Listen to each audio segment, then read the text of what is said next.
Bonjour le Bénin, bonjour à toutes et à tous. Très heureux de vous retrouver sur la matinale 5 sur 7 matin que vous propose la télévision nationale. Bénin Télévision, ça se passe tous les jours entre 7h et 9h, 6h, 8h temps universel. Nous sommes aujourd'hui mardi 4 mars 2025. Et au menu, on parlera bien sûr comme tous les autres mardis, santé et environnement. Nous serons tout à l'heure avec Yasmine Damata, Marcel Arossi et toute la clique du mardi. Vous le savez bien. Madame, monsieur, le style désormais, c'est d'avoir les dents blanches comme neige, un sourire éclatant, c'est devenu le Graal de notre époque, le reflet d'une jeunesse éternelle et d'une confiance inébranlable en soi. Mais à quel prix? Alors que le blanchiment dentaire séduit de plus en plus, une question se pose. Cette quête de la perfection dentaire ne risque-t-elle pas d'avoir des impacts sur les dents? Et qu'en est-il du détartrage? Comporte-t-il aussi des risques? Évidemment, Yasmine Damata nous édifie dans sa chronique santé du jour. Face aux défis environnementaux, et là on parle d'environnement qui se dresse devant nous, l'éducation à l'éco-citoyenneté est plus cruciale que jamais. Mais qui sont les acteurs clés de ce changement aujourd'hui? Nous allons mettre en lumière un rôle souvent sous-estimé, mais pourtant essentiel, celui des femmes. C'est ce qu'a compris l'ONG Change Global World en initiant une formation à l'intention des dames, des femmes, à l'occasion donc de la célébration de la Journée internationale des droits de la femme. Puis on sera avec le directeur général de Météo Bénin. Avec lui, on parle des prévisions saisonnières, vous le savez, ça permet d'avoir un aperçu des principales tendances de certains éléments météorologiques, notamment la température et les précipitations pour les mois à venir, et s'applique à de vastes zones géographiques. Quelle quantité de pluie va tomber? Comment sont délimitées les saisons? Et qu'en est-il de la durée des séquences sèches? Eh bien, on aura réponse à toutes ces questions dans le forum de discussion. Marcel Arossi, bonjour et bienvenue sur 5 sur 7 matin. Herman, bonjour, bonjour à tous. Quand vous êtes là, forcément, c'est pour nous servir le petit déjeuner informatif, le premier grand format de l'actualité sur la télévision nationale, le bulletin d'information.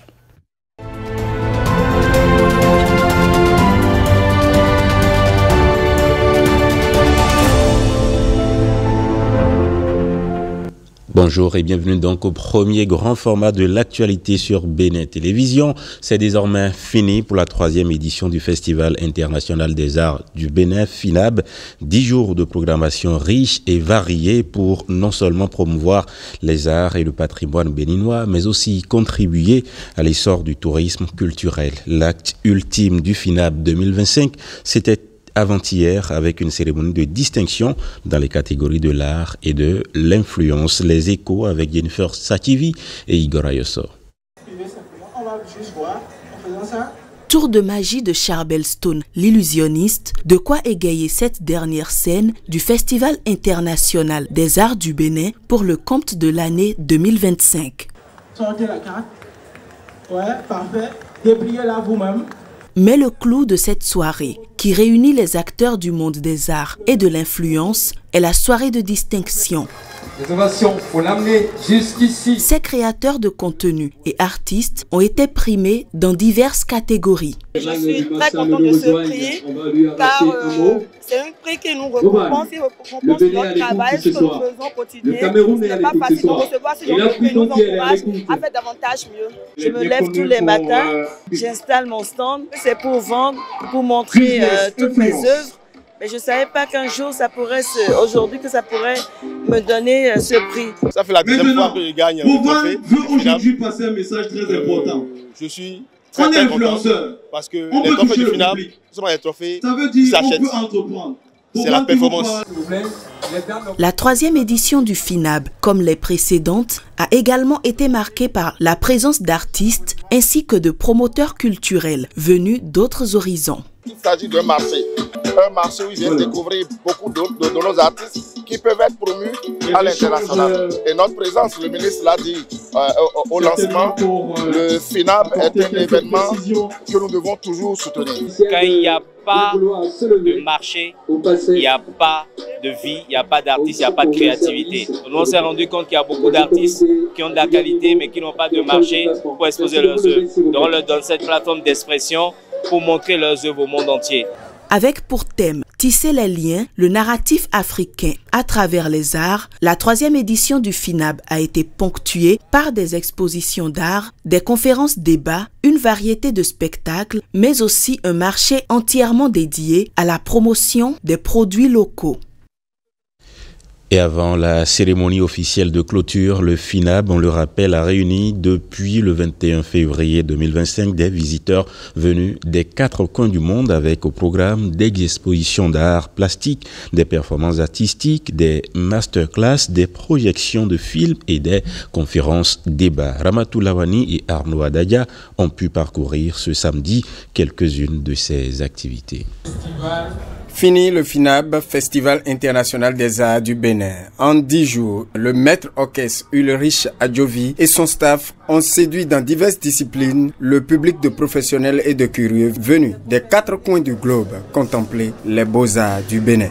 Est-ce que le public, quand vous voulez pas le masque, est déjà une marque déposée quelque part? La danse, la musique, le théâtre, le cinéma et tout ça, tous ces 7 arts-là sont représentés sur le festival. Sur place, des rencontres d'échange s'offrent pour l'avenir. À l'Institut, j'ai participé aux keynotes qui ont été organisées ce matin sur l'organisation d'événements culturels où on a eu la possibilité d'avoir des témoignages de représentants, de structures, de labels. Dans l'après-midi, un speed dating où on a eu l'occasion de pouvoir rencontrer des professionnels du monde artistique. Je suis venu ici pour expliquer un petit peu toutes ces problématiques autour des tournées internationales, comment aider les artistes d'ici à comprendre les problématiques pour faire exploser son artiste et l'exporter. Ce qui est intéressant avec ce speed meeting, c'est comment on peut rencontrer des professionnels et construire un carnet d'adresses. Oui, mes attentes ont été comblées, je suis très heureuse.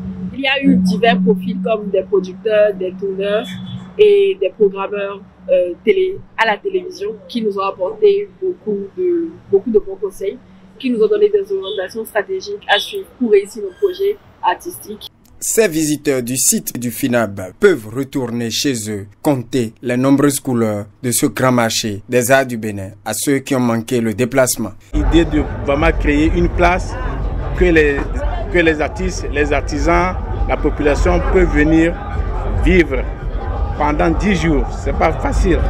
J'ai vu un peu les exposants, beaucoup de gens ont montré leur savoir-faire et j'ai trouvé ça très intéressant.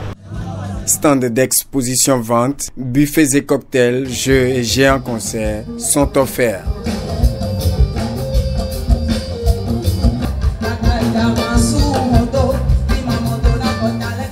À peine fini le FINAB, qui est à sa 3e édition, le public en espère déjà une 4e.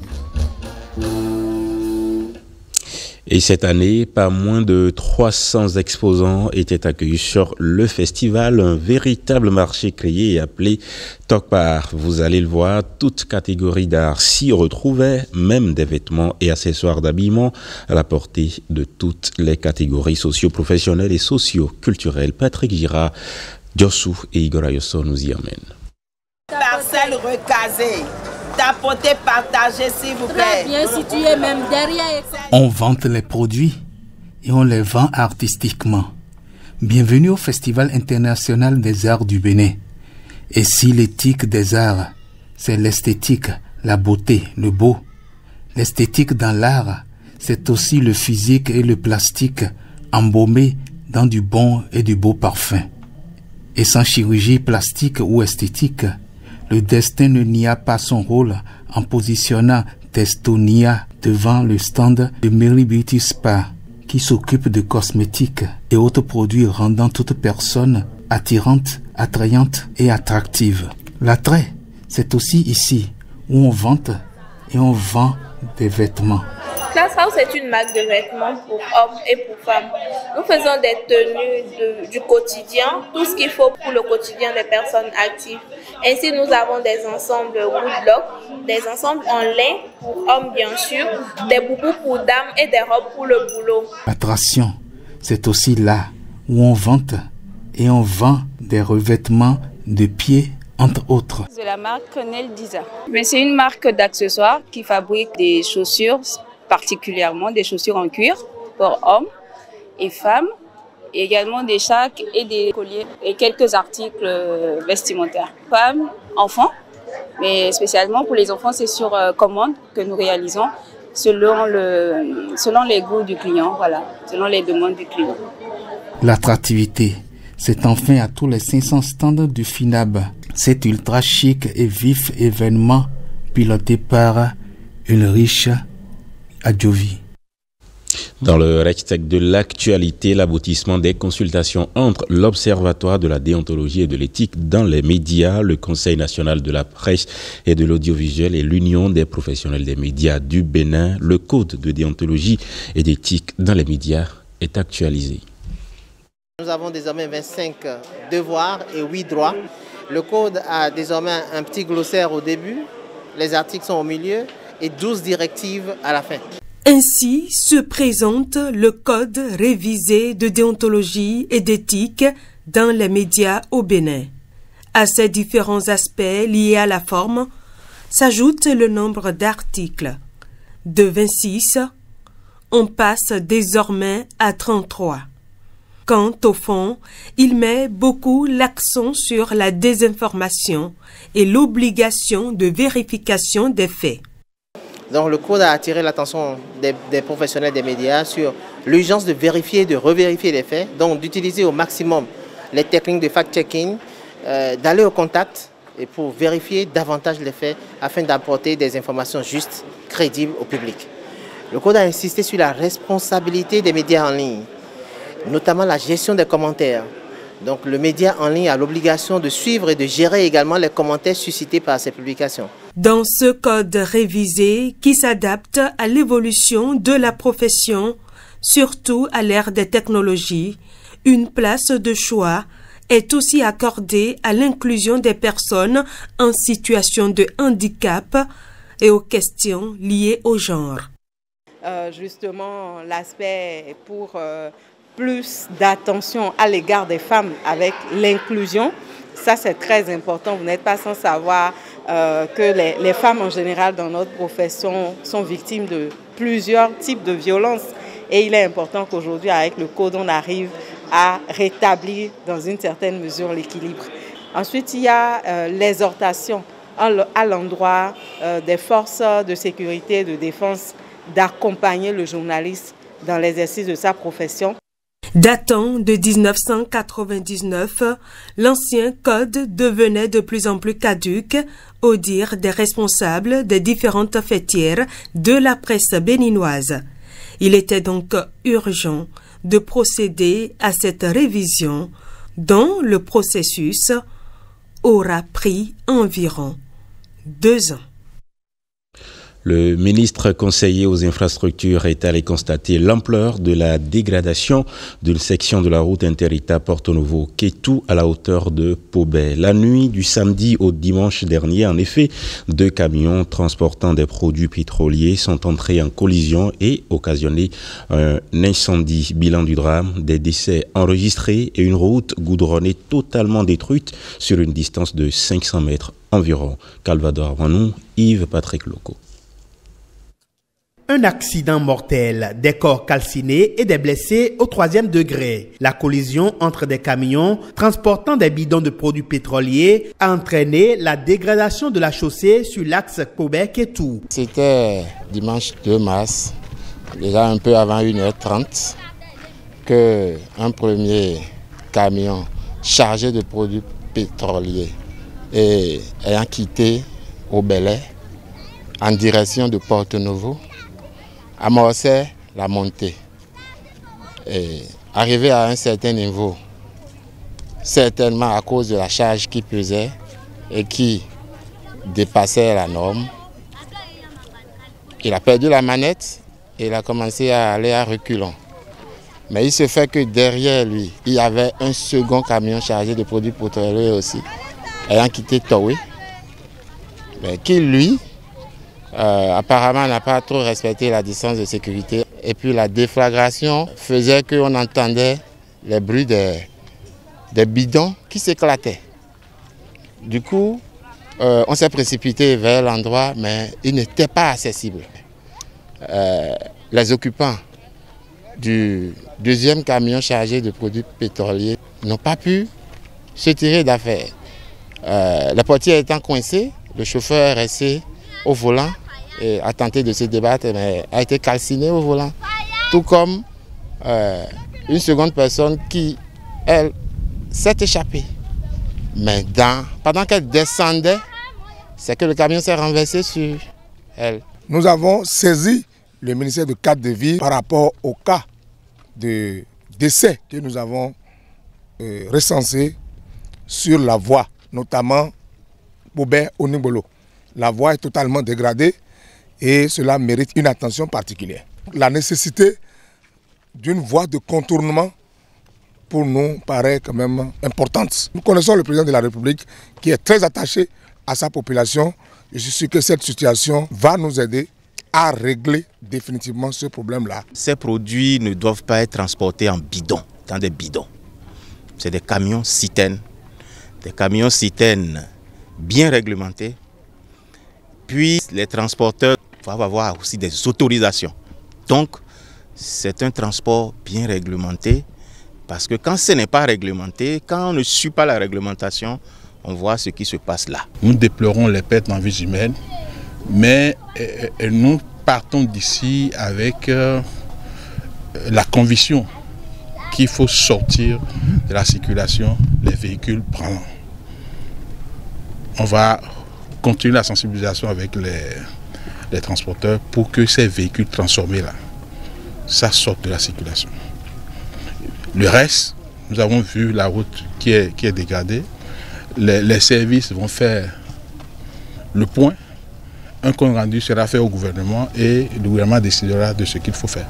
Après la descente du ministre conseiller aux infrastructures, une attention sera accordée à la voie endommagée. Des solutions vont être apportées aux préoccupations soulevées. Promesse de l'autorité. Des peines de prison ferme ont été requises contre 2 jeunes hommes supposés proches de Steve Amoussou, surnommé Frère Ronvi. Ces 2 prévenus sont accusés d'être impliqués dans des activités de cybercriminalité en complicité avec Steve Amoussou. FIFA Metal Salomé Atalegui pour plus de détails. Accusés d'escroquerie via Internet, 2 prévenus sont poursuivis par le parquet spécial de la Criette pour leur implication présumée dans des activités de cybercriminalité en complicité avec un certain Steve Amoussou, alias Frère Ronvi. Les investigations conduisent à la fouille de leur téléphone où des traces d'activités suspectes sont relevées. Des éléments compromettants qui pourraient leur coûter leur liberté. Face à ces accusations, le ministère public a requis une peine de 5 ans d'emprisonnement, dont 2 ans fermes, assortie d'une amende d'1 million de francs CFA pour chacun des prévenus. Toutefois, leur avocat, maître Aboubakar Baparapé, conteste la solidité des charges retenues. Selon lui, ses clients ne sont pas des cybercriminels, mais des individus menant des recherches pour sensibiliser le public aux dangers de la cybercriminalité. L'un des prévenus explique que les traces retrouvées sur son téléphone sont issues de ses travaux de recherche en vue d'une formation en réalisation de films. Il affirme avoir voulu produire un documentaire sur les risques liés à la cybercriminalité et assure que les éléments compromettants relèvent de son travail d'investigation. Maître Baparapé soutient cette version, comparant son client à un agent de service antidrogue qui s'infiltre dans les milieux criminels pour mieux les comprendre. Il plaide donc pour la clémence de la Cour. Le second prévenu, un développeur web, bénéficie également de cette ligne de défense. Le verdict va être rendu le 24 mars 2025. Est placé sous mandat de dépôt pour avoir filmé le président d'un tribunal lors d'un procès. Un jeune homme risque désormais gros avec la Criette. Ceci après la découverte de données sur des activités de cybercriminalité dans son téléphone portable. Alexandre Ayotan pour les détails. Il est interpellé à l'origine pour avoir filmé un président de tribunal en plein procès.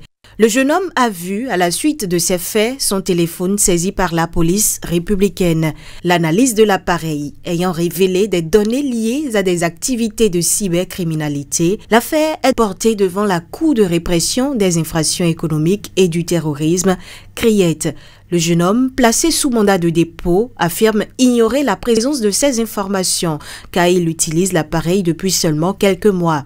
Le parquet a requis 36 mois de prison ferme et une amende d'1 million de francs CFA. Le verdict est attendu en avril prochain. Et il est plus urgent, nous disent les environnementalistes, plus urgent donc que jamais de trouver des financements innovants pour la conservation de la faune et de la flore sauvage. Plus d'1 million d'espèces sont menacées d'extinction et la triple crise planétaire s'intensifie. Le financement de la conservation de la vie sauvage, investir pour l'humanité et la planète, c'est le thème de l'édition 2025 de la Journée mondiale de la vie sauvage, célébrée ce 3 mars. L'objectif est d'inciter chacun à continuer d'apprendre et d'agir en faveur des animaux et des plantes.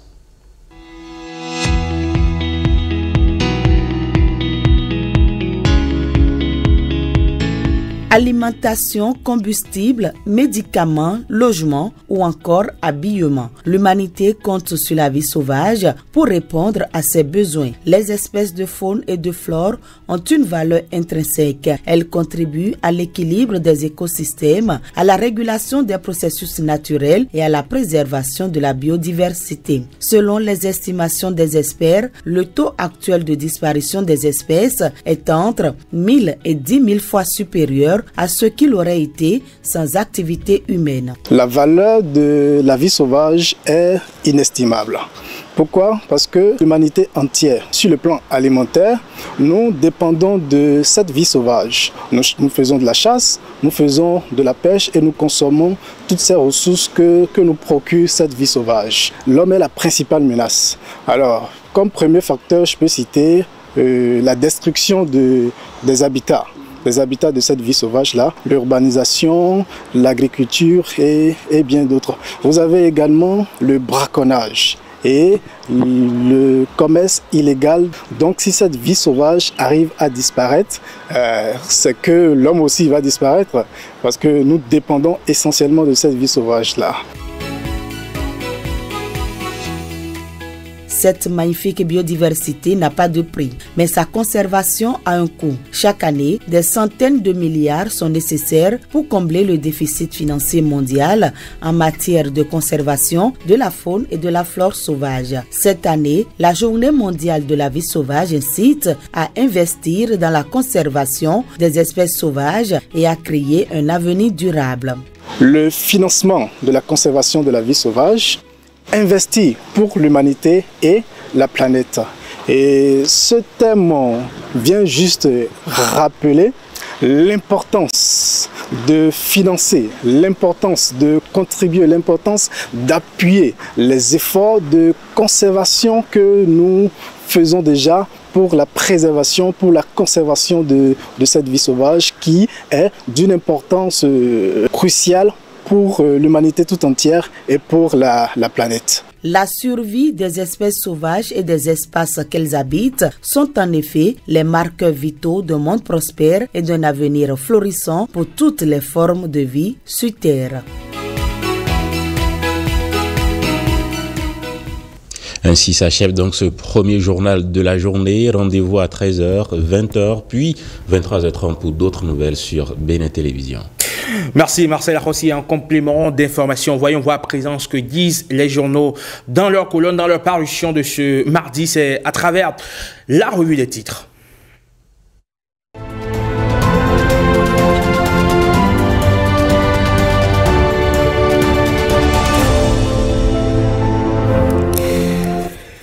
Et Marcel Rossi, nous ouvrons ce chapitre avec le quotidien Palmarès. Vous l'indiquez très bien, Palmarès, pour démarrer aujourd'hui la revue des titres, en attendant bien sûr la revue de presse en fin d'émission. Audit du fichier électoral, les experts s'entendent sur une feuille de route. Régulation des contenus médiatiques en ligne, Édouard Locaux ouvre une collaboration avec l'ARCEP, le Sénine et la PDP. L'économiste du Bénin lutte contre le blanchiment d'argent et les flux financiers illicites. La BAD dévoile un plan d'action.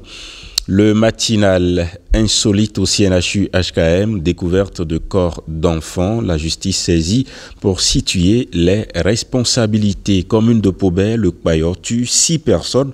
Le gouvernement s'enquiert des dégâts sur le terrain. La nation Zulkifl Salami à propos des logements sociaux. Ouedo est l'illustration éloquente du mandat social de Patrice Talon. Selon lui, le pays émergent, Assemblée nationale, le nouveau président du CES reçu en audience par le président Louis Vlavono. Fraternité à présent, incendie suite à la collision entre 2 camions sur l'axe Pobet-Kétou, le Kpayor et l'incivisme des bourreaux. Des populations, 6 morts enregistrés, 3 camions calcinés et une route en partie dégradée. L'emblème du jour, alliance irréversible entre l'ex-UP et l'ex-PRD, une fusion actée au plan juridique. Aide de l'État à la presse privée, Édouard Locot rassure de sa concrétisation.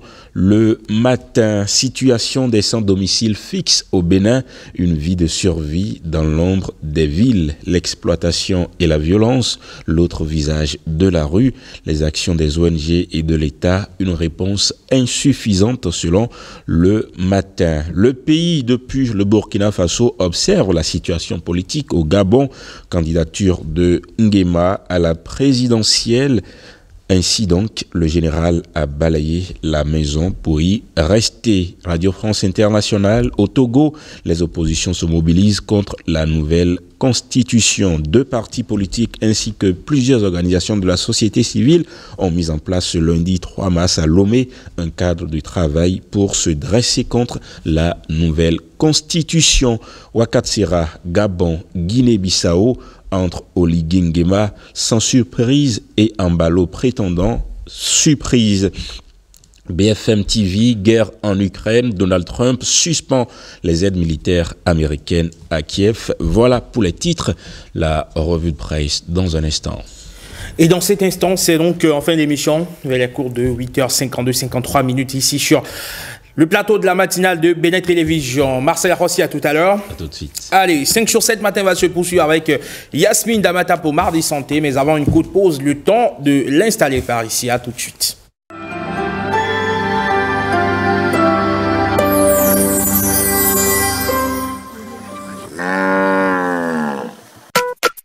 La limitation de la transhumance et l'interdiction de la transhumance transfrontalière a commencé par donner aux éleveurs beaucoup de leçons. L'élevage naturel, ça là c'est terminé. Il faut qu'on aille à un élevage où nous-mêmes nous allons produire les fourrages pour quand même donner de la graisse à nos animaux. Pour pouvoir disposer de l'aliment, c'est-à-dire le fourrage en quantité et en qualité suffisante, nous allons pouvoir appuyer tous les éleveurs autant qu'ils sont pour pouvoir mettre à leur disposition de l'aliment bétail à un prix subventionné. Le bénéfice que nous voyons, c'est l'éducation de nos enfants. Quand vous allez partir maintenant vers Fana, vous allez voir les enfants qu'on emportait là. Ils ne sont plus partis, ils sont à l'école. Il faut remercier le gouvernement et remercier le projet POSEF. Si nous ne changeons pas notre méthode, nous allons disparaître. Les éleveurs doivent pouvoir prendre leurs dispositions très tôt pour pouvoir assurer l'alimentation des animaux, si tel est qu'ils veulent vraiment continuer dans cette activité-là. Il faut qu'on aille au fourrage, à la production du fourrage. C'est tout ce que je peux dire à nos éleveurs et qu'on ne cesse à chaque fois de leur répéter le pâturage naturel, qu'on doit mettre fin à ça parce qu'aujourd'hui c'est la source des conflits au niveau de toutes les communes du Bénin. «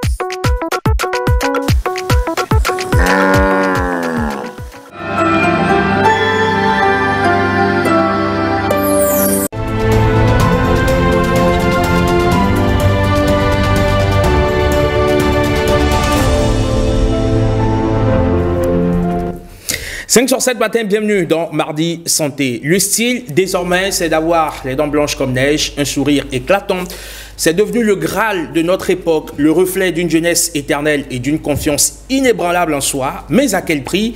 Alors que le blanchiment dentaire séduit de plus en plus, une question se pose. Cette quête de la perfection dentaire ne risque-t-elle pas d'avoir des impacts sur les dents? Et qu'en est-il du détartrage? Comporte-t-il lui aussi des risques? Yasmine Damata nous éclaire dans sa chronique. Bonjour Yasmine. Bonjour Rodrigue Amégan. Ce qui est sûr, on a envie de tout avoir, sauf les dents à la couleur de votre tenue. Sûrement pas. Sûrement pas, n'est-ce pas? Encore moins quand c'est du marron. N'est-ce pas? Mais quand c'est du blanc, on souhaite on souhaite tous avoir des dents, en tout cas le sourire. On souhaite accorder un sourire avec des dents. On souhaite avoir un sourire lumineux. Voilà, dès que comme l'autre Mac là. On va pas en parler ici sur le plateau. Bon, on sait que c'est ce fameux sourire que tout le monde souhaite avoir. Généralement, quand on n'a pas un sourire éclatant, pendant que tout le monde rit, vous faites... Où ça? Où ça? On cache ses dents. Mais pourquoi cacher ses dents quand on peut faire du détartrage ou avoir des soins bucco-dentaires adéquats pour avoir de jolies dents présentables? Pour en parler, d'ailleurs nous sommes en mars. En mars, c'est le mois de la femme. Et c'est non seulement le mois de la femme, mais c'est également le mois dédié. Que vous n'allez pas me dire que... Aucun lien. Je vous voyais venir. Non, aucun lien, mais juste que c'est également, c'est pas par quelle alchimie, c'est également le mois dédié à la sensibilisation de l'hygiène bucco-dentaire. Très bien. Ce qui veut dire que c'est les femmes qui s'occupent surtout. J'ai fini par le dire. Hein? Je ne pense pas. La santé bucco-dentaire, c'est pour tout le monde. C'est l'affaire de tous, encore plus des moments. Et comme le dirait l'autre, l'hygiène bucco-dentaire est le premier, on va dire, le premier marqueur donc, de l'amour du prochain. Parce que si vous aimez votre prochain, vous devez pouvoir lui offrir une bonne haleine. Ça, je n'ai pas vu venir. Bonjour à vous, fidèles téléspectateurs de l'émission 5-7 matin, mardi santé. On y est encore et aujourd'hui, on va vous parler de l'hygiène bucco-dentaire entre détartrage et le blanchiment dentaire. Quel choix faire? Qu'est-ce qui est bien pour notre hygiène bucco-dentaire? Nous allons en parler avec notre expert sur ce plateau. C'est un médecin dentiste. C'est Dr Mac Aurel Katraye. Bonjour, comment vous vous portez? Bonjour Madame Damata et bonjour Monsieur Amégan. Ouais. C'est un plaisir de vous recevoir sur 5 sur 7 matin. Vous n'êtes pas étranger à ce plateau, vous êtes un habitué. Oui. Très habitué, on dirait votre timidité cache à peine, on va dire, votre connaissance de la maison. Alors, pouvez-vous nous expliquer c'est en quoi consiste le blanchiment dentaire et le détartrage? Alors, je me représente. Je suis Marc Aurel Katraye. Je suis chirurgien dentiste en clientèle privée. D'accord. Alors, le détartrage, c'est une action mécanique pour enlever les tartres qui s'accumulent sur la surface de la dent. Par contre, le blanchiment ou l'éclaircissement dentaire, c'est une action chimique qui se fait grâce à l'application d'un gel à base de peroxyde d'hydrogène. Ce n'est que de l'eau oxygénée sous sa forme beaucoup plus concentrée.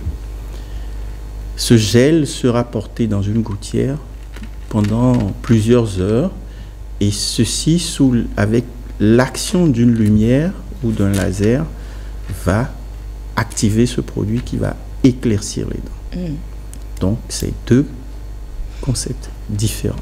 Alors, je veux directement demander lequel est plus dangereux. Le liquide qu'on met et en un claquement de doigts, on a les dents tout en blanc, ou celui d'enlever juste les tartres dans ses dents? Alors, il faut comprendre que la nuance de blanc est multiple. Quand je prends votre studio, il y a du blanc. Et il y a du blanc. Et aucun d'eux n'est pareil. D'accord? Oui. Et quand on ne sait pas faire, vous repeignez votre voiture en blanc sur un côté, vous voyez tout de suite la nuance. Donc, les nuances du blanc sont multiples. Et la couleur des dents est génétique. D'accord. Donc, cette influence génétique confère à chacun de nous des teintes différentes. Dans nos arsenaux au cabinet, quand nous voulons refaire les dents de nos patients, nous avons environ 24 teintes que nous devons essayer de rapprocher pour avoir une couleur blanchâtre d'un patient. C'est-à-dire quand un patient a abîmé une dent qui rentre dans son sourire, pour la réfectionner, il faut qu'on se rapproche des dents qui sont voisines. D'accord. Et pour pouvoir le faire, il y a 24 teintes. D'accord. Alors, habituellement, docteur, on va dire, quelle est la couleur habituelle de la dent? Blanche. Blanche. Ouais. C'est simple que ça. Donc, même donc quand... tout ce qui est jaunâtre, rougeâtre, tout ce que vous voulez... Blanche, mais il faut retenir que blanc, ce n'est que des dents de lait. D'accord.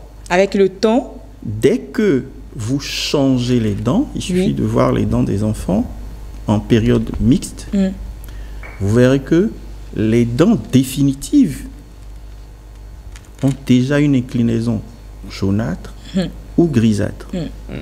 Ce qui explique bien le code génétique de la formation de ces cellules dentaires. Mais alors, pourquoi certains recourent au blanchiment des dents? Alors, le sourire, c'est encore ça. Le sourire qui... je suis heureux d'être sur ce plateau ce jour parce que le mois de mars, c'est le mois choisi au Bénin pour activer tout ce qui est santé bucco-dentaire. Et la Fédération dentaire célèbre le 20 mars la journée de la santé bucco-dentaire. Et le thème choisi par la Fédération dentaire internationale, c'est Happy Mouth is Happy Mind. C'est-à-dire que une bouche heureuse est un esprit heureux. D'accord? Alors, c'est encore le sourire qui, avec aujourd'hui les réseaux sociaux, les médias, on voit toutes les grandes vedettes avec des dents super blanches. Et tout le monde veut avoir un sourire lumineux. Lumineux parce qu'en fait, le sourire, très moins cher, mais elle illumine toute une journée.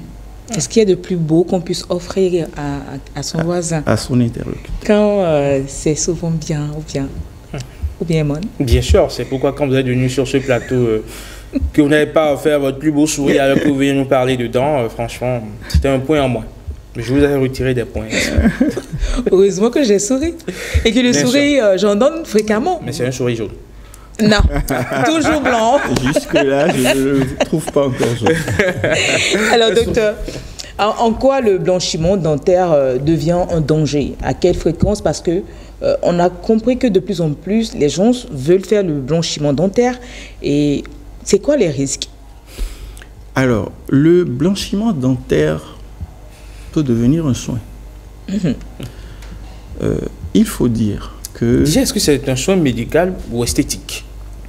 Alors, aujourd'hui, on a des bars à sourire.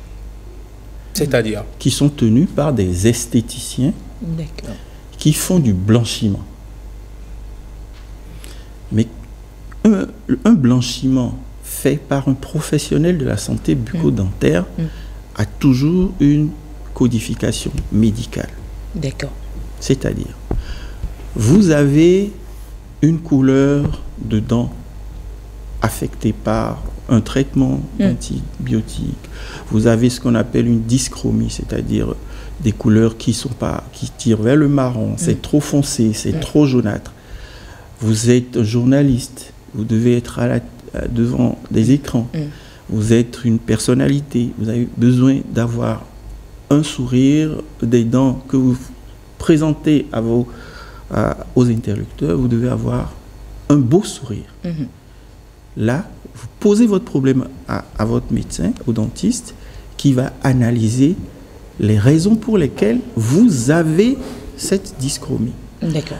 Est-ce que c'est pathologique? Est-ce que c'est des tartres? Est-ce que c'est des colorations d'aliments, le bissap, le vin, le café, tout ça, ça colore? Est-ce que c'est génétique? D'accord. Quand c'est génétique, il vous proposera, dans son arsenal, il y a l'éclaircissement de la dent à différents degrés, ça dépend du taux de la couleur, en fait, ça dépend de la couleur de la dent, selon qu'elle soit trop ou peu ou trop foncée. Il vous proposera des facettes qui sont de la prothèse pour masquer ces dents jaunâtres. D'accord. Donc, il y a plusieurs moyens pour redonner du sourire. Il n'y a pas que l'éclaircissement, il n'y a pas que le détartrage, mais le détartrage est beaucoup plus un soin que l'éclaircissement. Comment ça se fait? On va expliquer pour les téléspectateurs qui peut-être n'ont jamais fait du détartrage, qui estiment que c'est un caprice de bourgeois, qu'on n'en a pas besoin. Voilà. Vous cherchez votre cure-dent, vous mettez au seuil de la porte, vous sortez votre plus beau miroir, et puis ça y est, le soin il a commencé. Alors, comment est-ce qu'on fait un détartrage à l'hôpital avec un médecin dentiste? Alors, le détartrage, tout à l'heure, en le définissant, j'ai dit que c'est une action mécanique. Ça se fait avec ce qu'on appelle un détartreur. C'est un instrument ultrason ou laser qui va décoller le tartre. Le tartre n'est rien d'autre que la formation de plaques dues au reste d'aliments. Ces restes d'aliments qui ont été mangés, je veux parler en terre à terre, pour permettre aux téléspectateurs de nous comprendre, c'est ces restes d'aliments qui ont été fermentés par les microbes de la bouche et qui va s'organiser en tartre, en plaques, pour s'agglutiner en surface de la dent. Alors, ça se calcine, ça reste. C'est pourquoi nous voyons entre les dents de certains du jaune, pour ceux qui ne fument pas. Ceux qui fument, ce jaune devient noir, ainsi de suite, et voilà. Donc, le détartrage, on doit le faire au moins 2 fois dans l'année. Parce qu'il permet de nettoyer là où la brosse à dents n'atteint pas. Surtout qu'aujourd'hui, la vie est nous sollicite beaucoup. Le brossage est rapide. C'est un brossage instantané, c'est un brossage 2.0. Voilà. C'est un brossage ChatGPT. En moins de 2 minutes. Donc, il faut faire le détartrage au moins 2 fois par an. Et ce détartrage permet de soigner la gencive. Parce que ces tartres qui vont se mettre sur la dent vont se positionner dans les poches qui sont situées entre la gencive et la dent, vont créer des inflammations, vont faire saigner la bouche, vont faire dégager une mauvaise haleine suite à la fermentation. Et tout ça affecte ce beau sourire que vous devez adresser à votre... Là, vous avez parlé de 2 fois par an pour le détartrage et le blanchiment. C'est à quelle fréquence? Alors, est-ce qu'il est d'abord conseillé déjà le blanchiment dentaire? En tant que professionnel, on ne le fait pas systématiquement. On ne le conseille pas. On le conseille quand on n'a pas d'autres alternatives. On vous le propose plutôt. Quand on n'a vraiment pas d'autres alternatives que de vous éclaircir un tout petit peu les dents. Parce qu'en fait, à force d'éclaircir les dents, l'arsenal est tel que on vous met un produit chimique qui va ouvrir les pores de la dent et ce produit est activé par une lampe ou un laser qui va permettre au produit de pénétrer à l'intérieur de la dent pour le blanchir. La répétition de c'est une action répétitive? Parce que et le détartrage et le blanchiment ne sont pas définitifs. D'accord. L'action répétée de cet éclaircissement dentaire va provoquer ce qu'on appelle une hypersensibilité dentinaire qui est 3 fois plus difficile à régler. Parce qu'une fois que la dent devient sensible, vous ne pourrez pas vous mettre sous un climatiseur parce qu'il suffirait de respirer simplement pour avoir des douleurs. Vous êtes sensible au chaud et au froid, ça, c'est systématiquement. Donc déjà pas de confort pour s'alimenter. Donc limiter carrément le blanchiment le blanchiment, c'est la dernière solution. D'accord. Donc si c'est juste pour des questions esthétiques, on peut s'en passer. Voilà, on peut s'en passer. C'est le problème, c'est en vogue maintenant à cause des bars à sourire qui s'installent un peu partout. Et ça fait que les jeunes adorent aller se faire blanchir les dents. Malheureusement, c'est eux qui abusent aussi des produits, comment on les appelle, qui contiennent de l'acide citrique. Et ces produits... Non, l'acide citrique, je veux pas faire de la publicité. Les sodas, voilà. Les boissons gazeuses. Voilà, c'est eux qui abusent des sodas qui contiennent de l'acide citrique et qui, à force d'en prendre, rendent sensibles les dents. Oui. Alors, donc, blanchiment plus acide citrique, l'inconfort est total. Nous les recevons dans nos cabinets et il est très très difficile de régler cette hypersensibilité qui se déclenche après un blanchiment. La solution, c'est quoi? C'est d'enlever tous les dents dans sa bouche ou qu'est-ce qu'on lui fait? Et là, on ne pourra plus illuminer la journée de quelqu'un. Il portera des prothèses. Rien ne vaut l'original. Ah oui, ça c'est vrai en plus. C'est pourquoi nous sommes là, pas pour enlever les dents, mais pour les soigner et les garder en place. Bon, généralement, comme chez le dentiste, là, on sait qu'il y a des solutions. Ah, est-ce que vraiment parce que la crainte des dentistes, c'est parce que vous arrachez les dents? La crainte des patients. Bon, la crainte, non, les patients. La crainte des patients, c'est de se faire arracher les dents. Ouais. C'est dépassé. C'est parce qu'en fait, nous allons trop tard chez le dentiste. Et même là, tant que c'est possible, le dentiste qui en a les moyens vous récupère toujours votre dent. D'accord. Tout à l'heure, vous avez parlé d'hérédité. Est-ce qu'il y a des personnes, à part l'hérédité, qui ont des soucis dentaires héréditaires? Est-ce qu'il y a ces personnes qui sont habilitées à faire obligatoirement ou qui sont tenues d'aller au blanchiment de dents ou également au détartrage? Je viens de dire que le détartrage doit se faire 2 fois par an. Oui. Donc, il y en a qui n'ont jamais fait de leur vie. Ça fait partie de la prévention et de la prophylaxie en bouche. Le blanchiment, c'est quand il y a un problème de couleur. En dehors du blanchiment, on peut vous masquer la couleur avec un composite, une prothèse. Donc, tout ça est possible. D'accord. Mais si nous ne voulons pas utiliser ça, nous ferons un éclaircissement. Mais il faut savoir que quand vous blanchissez votre dent, il s'assombrit avec le temps. Ce qui vous oblige à retourner vers le professionnel à nouveau, qui va remettre encore l'arsenal pour vous redonner l'éclat. Donc, dans le temps, il n'est pas définitif. Mais si on veut corriger définitivement, on doit aller vers les facettes, vers une prothèse, une couronne. Voilà. D'accord. Alors, docteur, une question que beaucoup de gens se posent, mais ce sera entre vous et moi, pas devant les téléspectateurs. Ça coûte à peu près combien un détartrage? Un détartrage, dans la nomenclature, vous coûte, je crois, 18 500. 18 500. D'accord. Dans la avec pour le béninois lambda, ça peut aller, non, Yasmine? 18 500, voilà, 2 fois par an pour soigner ses dents, pour entretenir ses dents. C'est de cotiser, hein? C'est ça. C'est de cotiser pour ceux qui ne peuvent pas. Bien sûr. C'est de cotiser. On peut faire également une petite tontine. 2 fois. Juste pour se donner le confort. Même si on peut le faire déjà une fois, c'est déjà pas mal. On va faire des soins de visage qui coûtent bien plus que ça, hein, généralement. Bien plus que ça. Ah oui? Mais ce coût varie en fonction des cabinets. D'accord. Mais dans la moyenne, donc on peut situer la moyenne autour de 20 000 francs. Voilà, la moyenne autour de 20 000. D'accord.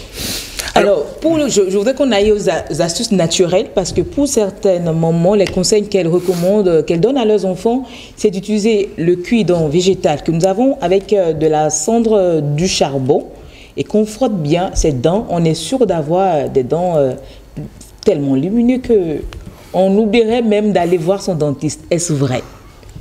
Nous ne sommes pas contre les recettes grand-mère. Mais quand on prend la brosse végétale dans son fond, c'est une brosse qui contient des extraits de plantes végétales qui sont faites pour tonifier la gencive. Les fibres de cette brosse végétale vont servir à gommer les surfaces dentaires. La cendre va aider à poncer ces dents et le charbon va désodoriser cette bouche. Donc, je ne sais pas. Quel est le principe actif, si je peux me permettre ainsi, contenu dans le charbon qui agirait comme blanchisseur? J'ai pas dit, je dis le charbon désodorisant. D'accord, désodorisant. D'accord, qui agirait alors comme désodorisant alors. Ben, le charbon est un absorbant d'humidité. D'accord. Il absorbe tout ce qui est négatif. Voilà pourquoi le charbon aide, même quand vous mettez un bout de charbon dans votre frigo, vous perdez quelques odeurs. Même dans la sauce. Ah oui? J'aurais souhaité quand même que, puisqu'on est sur ce plateau, et que le mois de mars a été choisi par les dentistes du Bénin pour faire des activités sociales, j'aurais voulu quand même qu'on en parle. Allez-y. Hein? Il faut dire que tout le mois de mars, les dentistes du Bénin se sont mobilisés pour avoir des activités sociales sur toute l'étendue du territoire. C'est pourquoi le 6 et le 7 mars, il y aura des consultations et des soins gratuits au CHD de Borgou à Libouri. D'accord. Les 13, 14 et 15 mars, il y aura des consultations et des soins gratuits à Djoum, Bonou et Dangbo. Les 19 et 20 mars, il y aura des consultations et soins gratuits à Cotonou, au CH à Soroléré. À Cotonou, c'est à Akpakpa, l'hôpital de Soroléré. Le 24 et le 25 mars, il y aura des consultations et soins gratuits au CHD du Zou Écolite. Et les 26, 27 et 28, nous-mêmes, on se retrouvera pour des journées scientifiques. Donc, c'est tout un programme, mais d'abord dans l'intérêt de nos populations, parce que les soins dentaires sont très chers, et aussi, nous n'avons pas suffisamment de cabinets dentaires et dans le public et dans le privé. C'est pourquoi nous avons, bien que n'étant pas nombreux, organisé ces portes ouvertes et ces soins pour démystifier aussi les soins dentaires où nos populations nous traitent d'arracheurs de dents. Et moi, je voudrais bien savoir, est-ce que pour ces soins, ils auront droit à des détartrages? Si, dans certaines conditions, ce sera offert. D'accord. Si c'est possible, ce sera fait. L'important, c'est déjà d'aller se faire consulter parce que c'est gratuit. Essayez, aller rencontrer ces médecins dentistes et voyez qu'est-ce qu'il y a dans vos bouches. Et même des conditions sont offertes pour que, même si certains soins n'ont pas pu se faire sur le champ, référés avec des taux de prise en charge vraiment accessibles. Donc, ils auront droit également à des bons. Voilà, c'est ça. Alors, avant de laisser partir le docteur Yasmine, j'ai une dernière question. Vous pouvez penser que ça me touche directement, c'est pas grave. Pour ceux qui ont des dents qui sont espacées, qui ont de l'espace dans leurs dents et qui n'apprécient pas trop, quelle est la seule solution? Un appareil dentaire? La seule solution, c'est un appareil dentaire. À porter sur? Ça se porte sur 2 ans, minimum. Aujourd'hui, c'est très avancé. Au-delà des braquettes, vous avez la technique Invisalign. L'Invisalign, c'est une technique d'alignement de dents qui n'est pas du tout visible. Vous portez des gouttières dans la journée pour vous coucher. D'accord. Et puis vous revenez le matin sans vos gouttières. Vous pouvez les porter toute la journée tant que vous n'avez pas besoin de... D'autant que ça, c'est mieux. Je ne vais pas venir agacer... Mais vous avez de jolies dents. Bah, bien sûr que j'en ai de très jolies. C'est quoi le problème d'espacement? On a toujours forcément des complexes. Il y a certains cas où que cette technique ne résout pas. Mais c'est possible encore de le faire sans déranger tout le monde. Bon, de toute façon, tant pis, elles peuvent avoir... Les jeunes adorent maintenant se mettre des braquettes sur les dents. Bon, je ne suis pas pour cette mode, ça ne m'intéresse pas. Franchement, non. Je me vois très mal déambuler avec un appareil dentaire. Mais tout ça est génétique. Hein. Vous cherchez. En fait, je fais qu'imaginer un monde dans la cour avec. Donc, il faut déjà commencer par s'accepter et puis après. Oui, le complexe disparaît. Le complexe disparaît. Alors, Yasmine, imaginez, je me présente devant vous avec toute la solennité qui va avec. Et au premier souris, c'est un appareil dentaire qui vous accueille. Je pense que vous allez prendre la poudre d'escampette. Merci, docteur, d'être passé sur 5 sur 7 matin. Ce fut un réel plaisir. Un plaisir partagé et remercions également nos téléspectateurs. J'espère qu'ils ont pris bonne note. Le détartrage, c'est important, c'est essentiel, c'est 2 fois l'année. Vous pouvez également le faire une fois d'IA, c'est important. Mais surtout, on touche chez son dentiste pour savoir qu'est-ce qu'on a dans la bouche. C'est toujours mieux que de le laisser d'attendre le moment grave pour aller voir son médecin. Le blanchiment, on ne vous le conseille pas. Mais c'est mieux d'avoir l'avis du spécialiste avant de le faire. Ce sera tout. Merci beaucoup Yasmine pour votre chronique santé de ce mardi. On ne peut plus clair sur la santé bucco-dentaire. Vous nous avez aidé donc à faire la différence entre le détartrage et donc le blanchiment dentaire et les risques que ce dernier bien sûr, comporte. À suivre dans les prochaines minutes, les amis donc de l'ONG Change Global World qui nous parle de l'éducation à la citoyenneté, du rôle des femmes dans ce combat. Derrière, nous serons avec le directeur général de Météo Bénin, avec qui nous allons aborder les prévisions saisonnières. Que dit la météo? On vous donnera toutes ces informations dans le forum de discussion. À tout de suite pour Mardi Environnement. Bientôt. Le silence est un égalisateur. Et c'est dans le silence que la vérité se révèle. Non.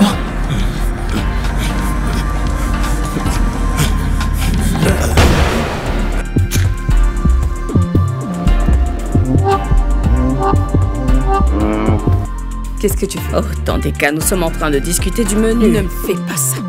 Oh, ne me le fais pas.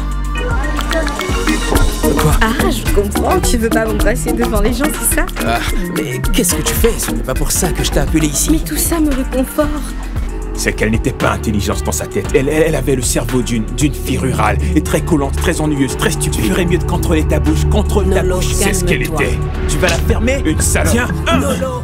Si l'amour vous rejette, endurcissez-vous. Même si les gens vous trahissent, endurcis-toi, mon fils. L'ORTB, pas sans vous.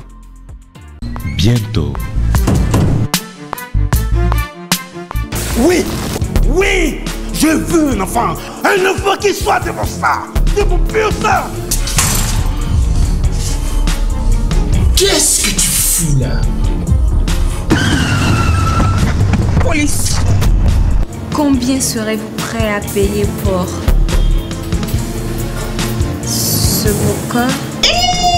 C'est confirmé? T'es enceinte? En 4 ans, je t'ai vu que 5 fois. Je vais reprendre ma question. Et n'ose pas me mentir. Christian, comment tu l'as connu? L'ORTB, pas sans vous. Bientôt. Et vous connaissez l'adage qui dit qu'on ne change pas une équipe qui gagne. Bonjour madame.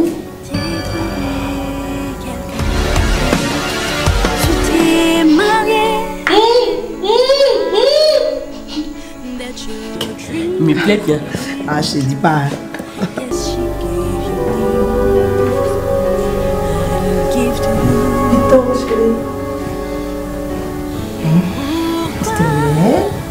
Occupez-vous plutôt du marché qu'on a déjà obtenu et qu'on doit livrer à temps afin d'éviter des pénalités, au lieu de penser à ce qui n'est pas encore acquis. Vous savez que je suis un homme marié? Oh, détendez-vous. Je sais que votre femme est en voyage. Vous voyez, je me suis bien renseignée. Madame Amina, elle est en train de creuser sa propre tombe. Ah bon? Et moi, je ne veux pas en faire. L'ORTB, pas sans vous.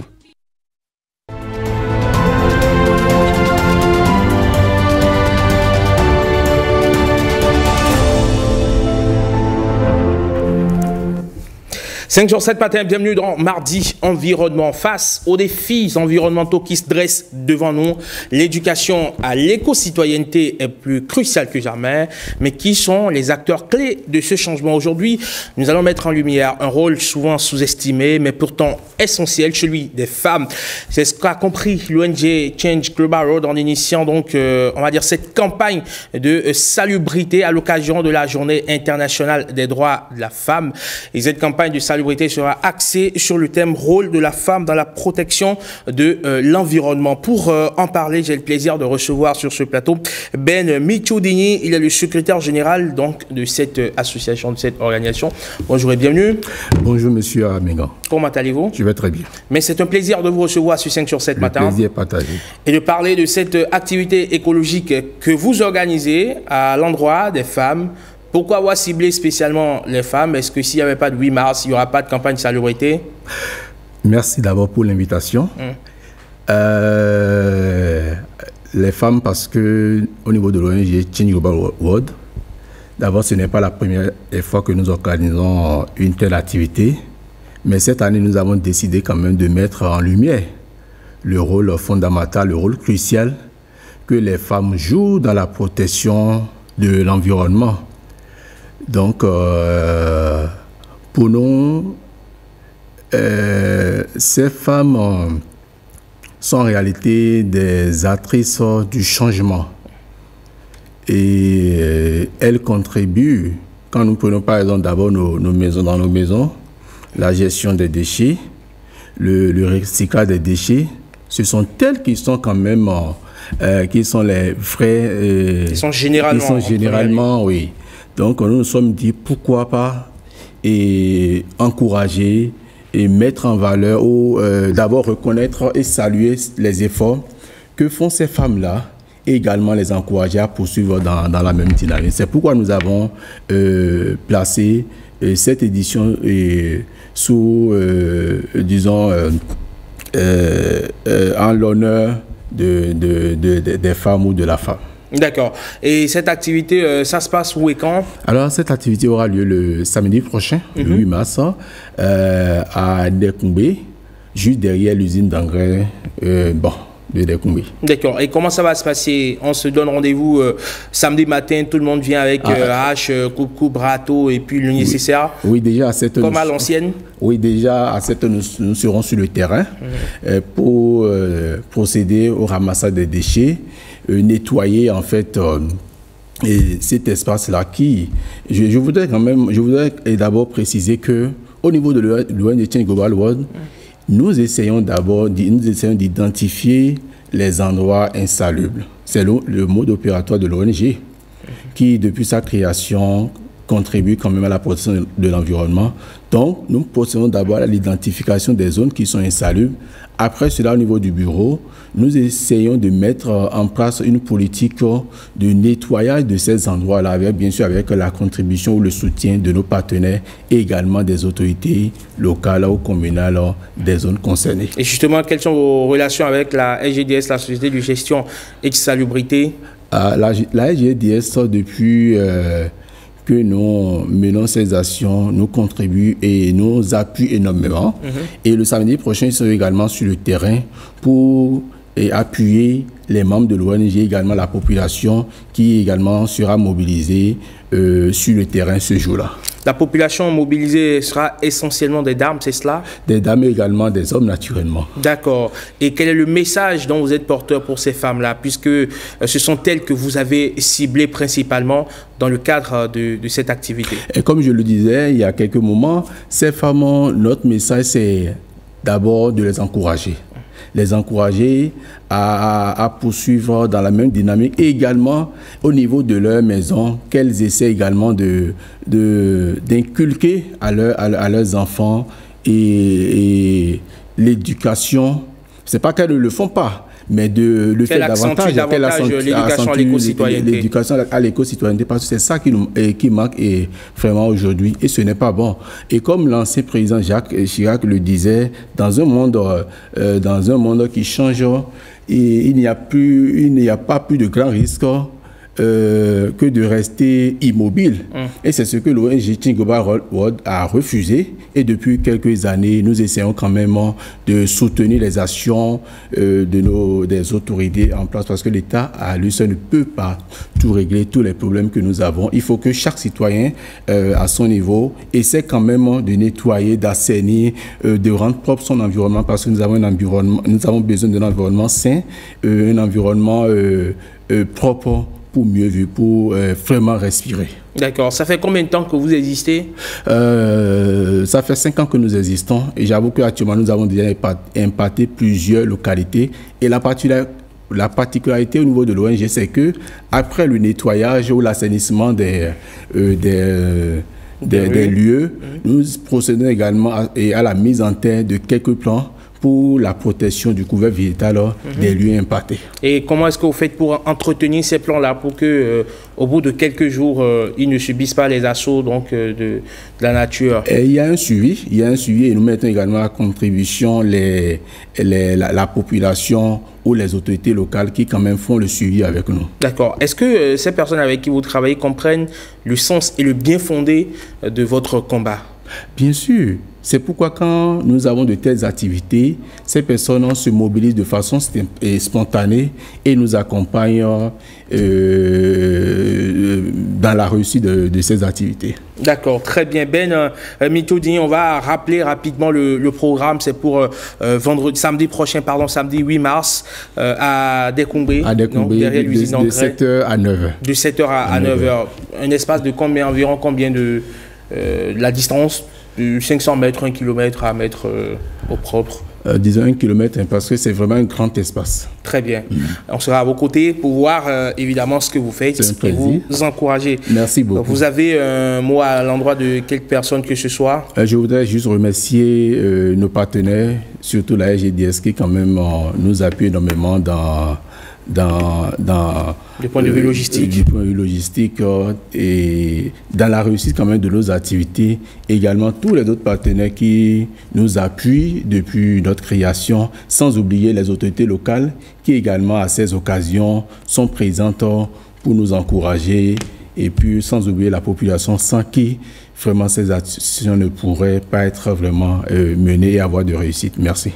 Ben Mitoudi, merci. Vous passez une excellente journée du mardi et bien de choses à tous les membres de votre ONG. Vous êtes le secrétaire général de l'ONG Change Global World. Bonne journée à vous. Merci. Et à très bientôt. Merci. 5 sur 7 matin. Allez, il est l'heure à présent d'installer le débat matinal, le forum de discussion avec mes invités triés sur le volet, notamment le directeur général de Météo Bénin. Avec lui, on parle de prévision saisonnière. On l'installe tout de suite, le temps évidemment d'une petite virgule.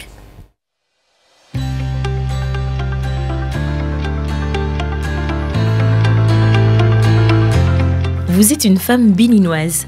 Vous disposez d'une compétence avérée. Inscrivez-vous dans la base de données des compétences féminines du Bénin, un creuset exceptionnel de promotion des femmes du Bénin. Le compendium des compétences féminines du Bénin, c'est quoi? Une application dynamique dotée d'une base de données centralisée et renseignée à partir des informations liées aux inscriptions des femmes sur la plateforme. Elle a pour but de révéler et promouvoir les compétences féminines existantes dans tous les secteurs et sur l'ensemble du territoire national et à la diaspora. Quels sont les objectifs de la plateforme? Renforcer la visibilité, la participation et le leadership des femmes dans la gestion des affaires publiques et privées, en révélant et en promouvant des compétences féminines existantes dans tous les secteurs, aussi bien sur l'ensemble du territoire national que dans la diaspora. Fournir des informations utiles aux présidents des institutions de l'État, aux autorités politico-administratives, aux partis politiques, pour le recrutement, la nomination ou la représentation des femmes. Identifier les secteurs où les femmes sont sous-représentées afin d'inciter à la prise de mesures correctives dans le sens de l'équité et de la justice sociale. Promouvoir des cadres d'échange entre les femmes leaders d'une part et d'autre part entre les femmes leaders et les femmes à la base communautaire. Favoriser le réseautage entre les femmes pour assurer la veille et le plaidoyer. Qui peut s'inscrire? Les femmes de l'administration publique, les femmes du secteur privé, entreprises et sociétés, les femmes universitaires, les femmes des organisations de la société civile, OSC, les femmes des organismes et institutions internationaux, les femmes au niveau communautaire, associations et groupements féminins, les femmes de la diaspora, les femmes leaders politiques. Quels sont les critères d'inscription justifiés de sa compétence dans un domaine donné et disposer d'un numéro d'identification personnelle, NIP. L'inscription sur la plateforme est libre et gratuite. Comment s'inscrire ? S'inscrire ou se faire inscrire directement en ligne sur la plateforme en tapant sur le lien suivant lescompétencesfemmesbénin.social.gouv.bj. Remplissez tous les champs obligatoires du formulaire d'inscription, puis cliquez sur Enregistrer. Vous recevrez ensuite un mail de notification avec lien et code d'activation. Vous faites l'activation du compte avec le code envoyé dans votre mail. Ensuite, remplis les informations relatives aux qualifications, expériences, publications et références. Il ne s'agit pas d'un recensement des femmes. Le compendium vise à faire la promotion de la femme dans tous les domaines de la vie publique, économique, politique et socio-culturelle.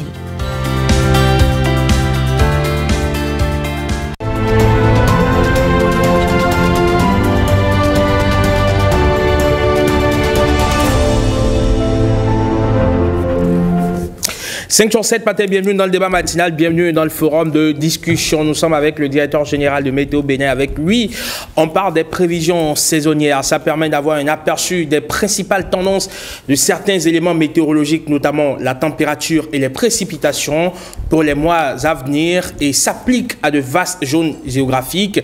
Quelle quantité de pluie va tomber? Comment sont délimitées les saisons? Et qu'en est-il donc de cette vague de chaleur, des séquences sèches comme on les appelle? Évidemment, nous aurons des réponses à toutes ces préoccupations avec Didier Kakwa. Bonjour et bienvenue, directeur. Bonjour, chers journalistes. Comment allez-vous? Super bien. C'est un plaisir de vous avoir sur le plateau. Le plaisir partagé. Et vous n'êtes pas seul, vous êtes accompagné de Madame Diane Laourou. Elle est chef du service prévision et assistance météorologique. Bonjour et bienvenue. Bonjour. Comment allez-vous? Ça va très bien. Et Alain Tossounon, notre consultant attitré sur 5 sur 7 matin, qui est toujours avec nous. Alain, bonjour. Bonjour, Eman. Évidemment, on en attend beaucoup de ces prévisions météorologiques. On était aux aguets puisque on avait besoin, soif de cette information pour savoir comment est-ce que les saisons seront délimitées. Déjà, on se rend compte qu'il y a pluie à côté de chez nous. Mais chez nous, il n'y a pas de pluie, on ne comprend rien. Vous appelez un ami qui est à Révier, vous dit chez moi il pleut. Vous êtes à Godomé, vous n'avez pas de pluie, le ciel n'est même pas sombre, vous ne comprenez rien. C'est un dérèglement, Alain, ou c'est... Qu'est-ce qui se passe finalement? On ne comprend plus rien. Bon, il pleut à 100 mètres, il ne pleut pas chez vous. Oui, je pense que ça fait déjà quelques années qu'on observe cette perturbation. Et je crois que c'est là où aujourd'hui on a besoin vraiment d'avoir les données météorologiques, climatiques et puis hydrologiques afin de nous situer par rapport à ce que nous vivons. Chez nous, c'est encore, encore mieux parce que bon, on attend la pluie, c'est vrai. Mais pour le paysan qui a besoin de savoir à quel moment finalement je dois mettre en terre, voilà, faire le semis et tout. Donc vous voyez, c'est très perturbant. Et ça peut avoir des conséquences que nous ressentons ici parce que quand le maïs vient à manquer au marché ou bien lorsque le maïs est très cher, vous comprenez qu'on le ressent très fortement. Donc je pense que c'est important qu'effectivement on ait ces données qui permettent de situer tout un chacun de nous sur la façon dont les saisons vont se comporter. D'accord. Alors, directeur, aujourd'hui, quelle est la fiabilité des données dont on dispose? D'entrée de jeu, je tiens d'abord à remercier le RTB qui nous offre cette opportunité chaque année de venir mettre à la face du monde, et notamment aux utilisateurs de nos données météorologiques au Bénin, et ce que nous produisons. La fiabilité des données météorologiques aujourd'hui n'est plus à démontrer parce que la météo est dans une certaine dynamique. Et nous avons déjà renforcé la capacité de nos prévisionnistes, la capacité de nos instruments, même si ce n'est pas encore ça, mais je peux vous rassurer que les prévisions que nous mettons à la disposition des utilisateurs sont très fiable. Est-ce qu'il y a eu des investissements, d'accord, dans les techniques, évidemment, de détection des données météorologiques, des stations, comme vous les appelez, pour avoir des données fiables? Oui, absolument. Comme je l'ai dit tantôt, que nous avons renforcé nos capacités en termes d'équipement et en termes de ressources humaines. Et récemment, nous avons bénéficié d'une station Puma de 3e génération de la part de EUMETSAT qui nous permet de donner les prévisions avec plus ou moins de précision. D'accord. Alors, Madame Laourou, est-ce qu'on peut avoir une idée, puisque c'est votre service qui s'occupe justement de ces questions, vous êtes du service prévision et assistance météorologique, est-ce qu'on peut avoir une idée des résultats des prévisions saisonnières de la grande saison des pluies au Bénin, parce que c'est ça qui retient toutes les attentions? Effectivement, ce sont des résultats qui sont attendus par la population et particulièrement par les agriculteurs. Et donc, pour cette année, la prévision saisonnière a été faite mi-février et en collaboration avec plusieurs pays du Golfe du Guinée et aussi nos centres accrédités comme l'Agrimet et l'ACMAD. Et donc, à l'issue des discussions, il a été révélé que cette saison 2025 allait démarrer plus précocement que d'habitude. C'est-à-dire, habituellement, dans la zone sud de notre pays, on s'attend à ce que la saison démarre habituellement au niveau de la 3e décade du mois de mars jusqu'à la 1re décade du mois d'avril. Mais cette année, particulièrement, il peut arriver que cette saison démarre plus précocement. Mais la zone côtière, c'est-à-dire quand je prends les départements du littoral, de Lomé et aussi une partie du plateau, cette saison sera plus tardive. Comme nous l'avons constaté un peu ces derniers jours, il y a des pluies qui se sont déclenchées un peu partout, dans quelques communes du Zou, également du plateau également. Donc la saison a commencé et elle est en train de s'installer progressivement.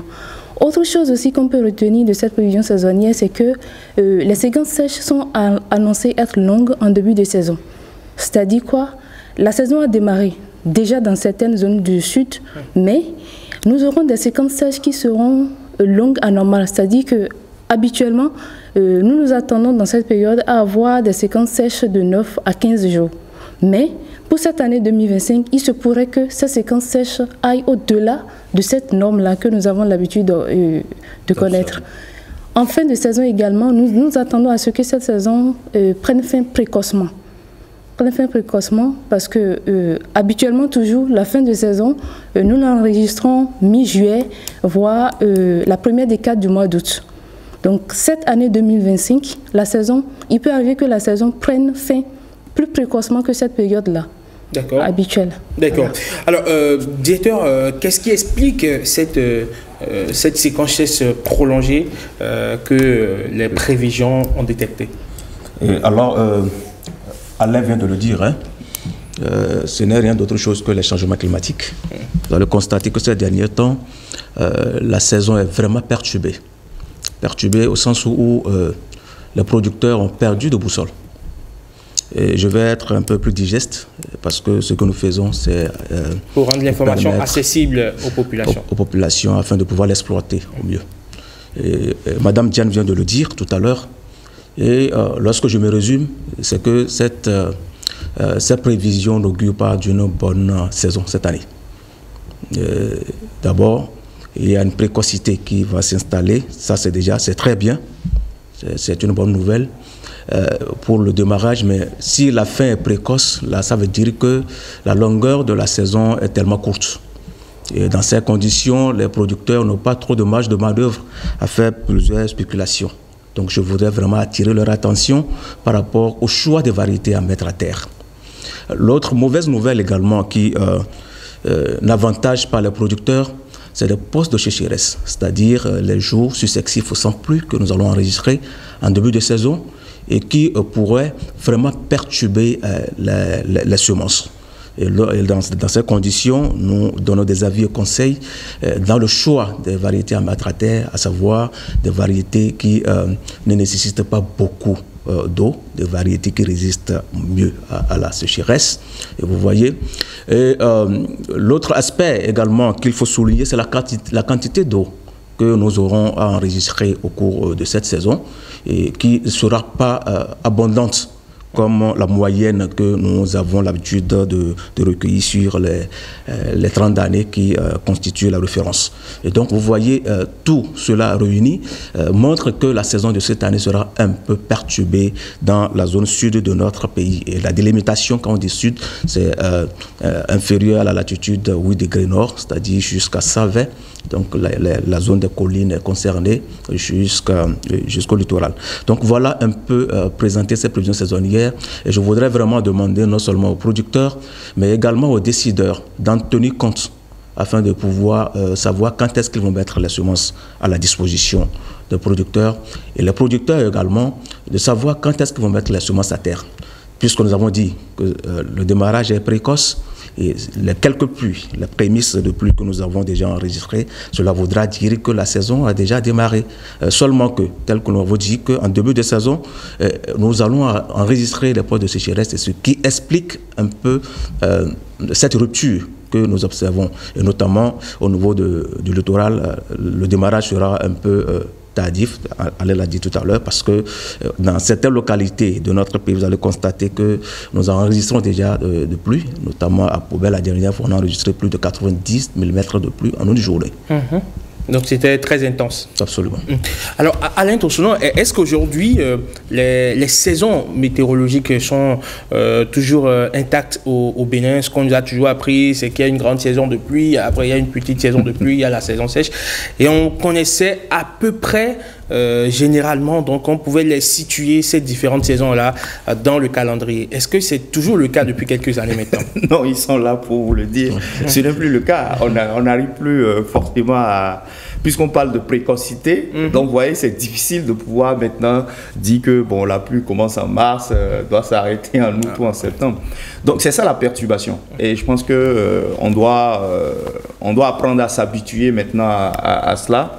Et c'est les impacts négatifs surtout sur l'agriculture, mais aussi les autres activités. Parce qu'il y a plusieurs activités qui sont impactées donc, par cette situation de précocité. Vous voyez, on a des longues séquences qui sont sèches. Et quand on parle de longues saisons et de séquences qui sont sèches, ça veut dire que je sème et puis bon, finalement, peut-être que c'est plus de la moitié de ce que j'ai semé qui ne va pas pousser parce que justement, on n'a pas de pluie. Alors, donc, face à ces impacts négatifs, qu'est-ce qu'on fait? Il a commencé à donner des solutions. C'est les variétés. Il faut absolument pouvoir avoir des variétés qui... comment on appelle, qui ne demandent pas, qui sont un peu résilientes au déficit hydrique. C'est-à-dire que nous, on doit davantage avoir donc, ces espèces-là qui n'ont pas besoin de beaucoup de pluie pour commencer à donner des fruits et tout ça. Donc je pense que c'est là où on doit intensifier donc, la recherche pour avoir, donc avant on avait un maïs qui doit faire 6 mois avant d'avoir... Mais maintenant, on est passé à 3 mois, même les 3 mois, il faut encore revoir. Parce que finalement, on se rend compte que pratiquement parfois, on a la pluie sur 2 mois, vraiment. Oui. Est-ce que vous voyez? Donc ça veut dire que, parce qu'on parle de précocité de la faim. Donc on a la précocité au début, au démarrage, on a ça finit vite. Qu'est-ce qu'on fait si effectivement donc, on n'a pas ces espèces-là? Donc, et c'est là où d'abord je pense qu'il faut démocratiser le savoir, c'est-à-dire toutes ces données-là sont des données scientifiques et tout. Comment on fait pour que l'agriculteur qui est dans le dernier village de Savet ou quelque part à Gmaïzoun ou à Didja, parce qu'on sait que ce sont c'est les zones où effectivement qui constituent les greniers. Donc comment on fait pour apporter l'information au niveau de ce paysan? Mais en plus, comment les techniciens en matière d'agriculture, de météo ou autres là, se mettent à la disposition donc de ces paysans pour les conseiller. Il dit, ah mais là, il faut commencer à semer. Tout à l'heure, il vient de dire, il ne faut pas dire, bon, voilà, je ne suis pas très sûr, ces premières pluies-là, est-ce que la saison est vraie? Je vais attendre encore. Il faut y aller. Il faut y aller maintenant. Mais qui est là pour leur dire, c'est le moment? Il faut y aller. Donc je pense que c'est ça. Et au-delà, c'est vraiment comment on fait aussi pour déployer un certain nombre de techniques. Je crois que quand on se réfère au communiqué qui est sorti à l'issue de cette rencontre du 21 février de Agrimet, là, c'est un communiqué qui, par rapport à tout ce qui va se passer au niveau des pays de l'Afrique de l'Ouest, les conseils, est-ce que ces conseils-là, nos décideurs se les approprient? Maintenant, quand on finit, mais quelles sont les décisions qui suivent? Parce que c'est ça. D'abord, cette information ne doit pas rester ici à Cotonou. Il faut déployer cette information. Météo Bénin fait un effort depuis, nous observons depuis quelques années, où maintenant des communiqués sortent et voilà, de plus en plus. Mais il faut aller plus loin pour que, au niveau des radios communautaires, que l'on puisse absolument relayer cela, pour que le paysan dans son champ avec sa radio puisse écouter et dire: ah, la saison a déjà démarré, il faut que je commence à faire les semis, je n'ai pas le droit donc d'attendre. Maintenant, au-delà de ça, c'est et le communiqué le dit, mais comment on fait pour trouver le complément de déficit hydrique? Il faut développer l'irrigation. Et en cela, notre pays est encore très en retard. On va en parler tout à l'heure, si vous le permettez bien, à Alain Toussonon. Le temps de me tourner vers Madame Laourou. Justement, Alain a soulevé un problème. Comment est-ce qu'on fait? C'est bien beau de venir sur la télévision nationale parler, voilà, en costard-cravate, des gens qui, éventuellement, potentiellement, ne comprennent même pas français.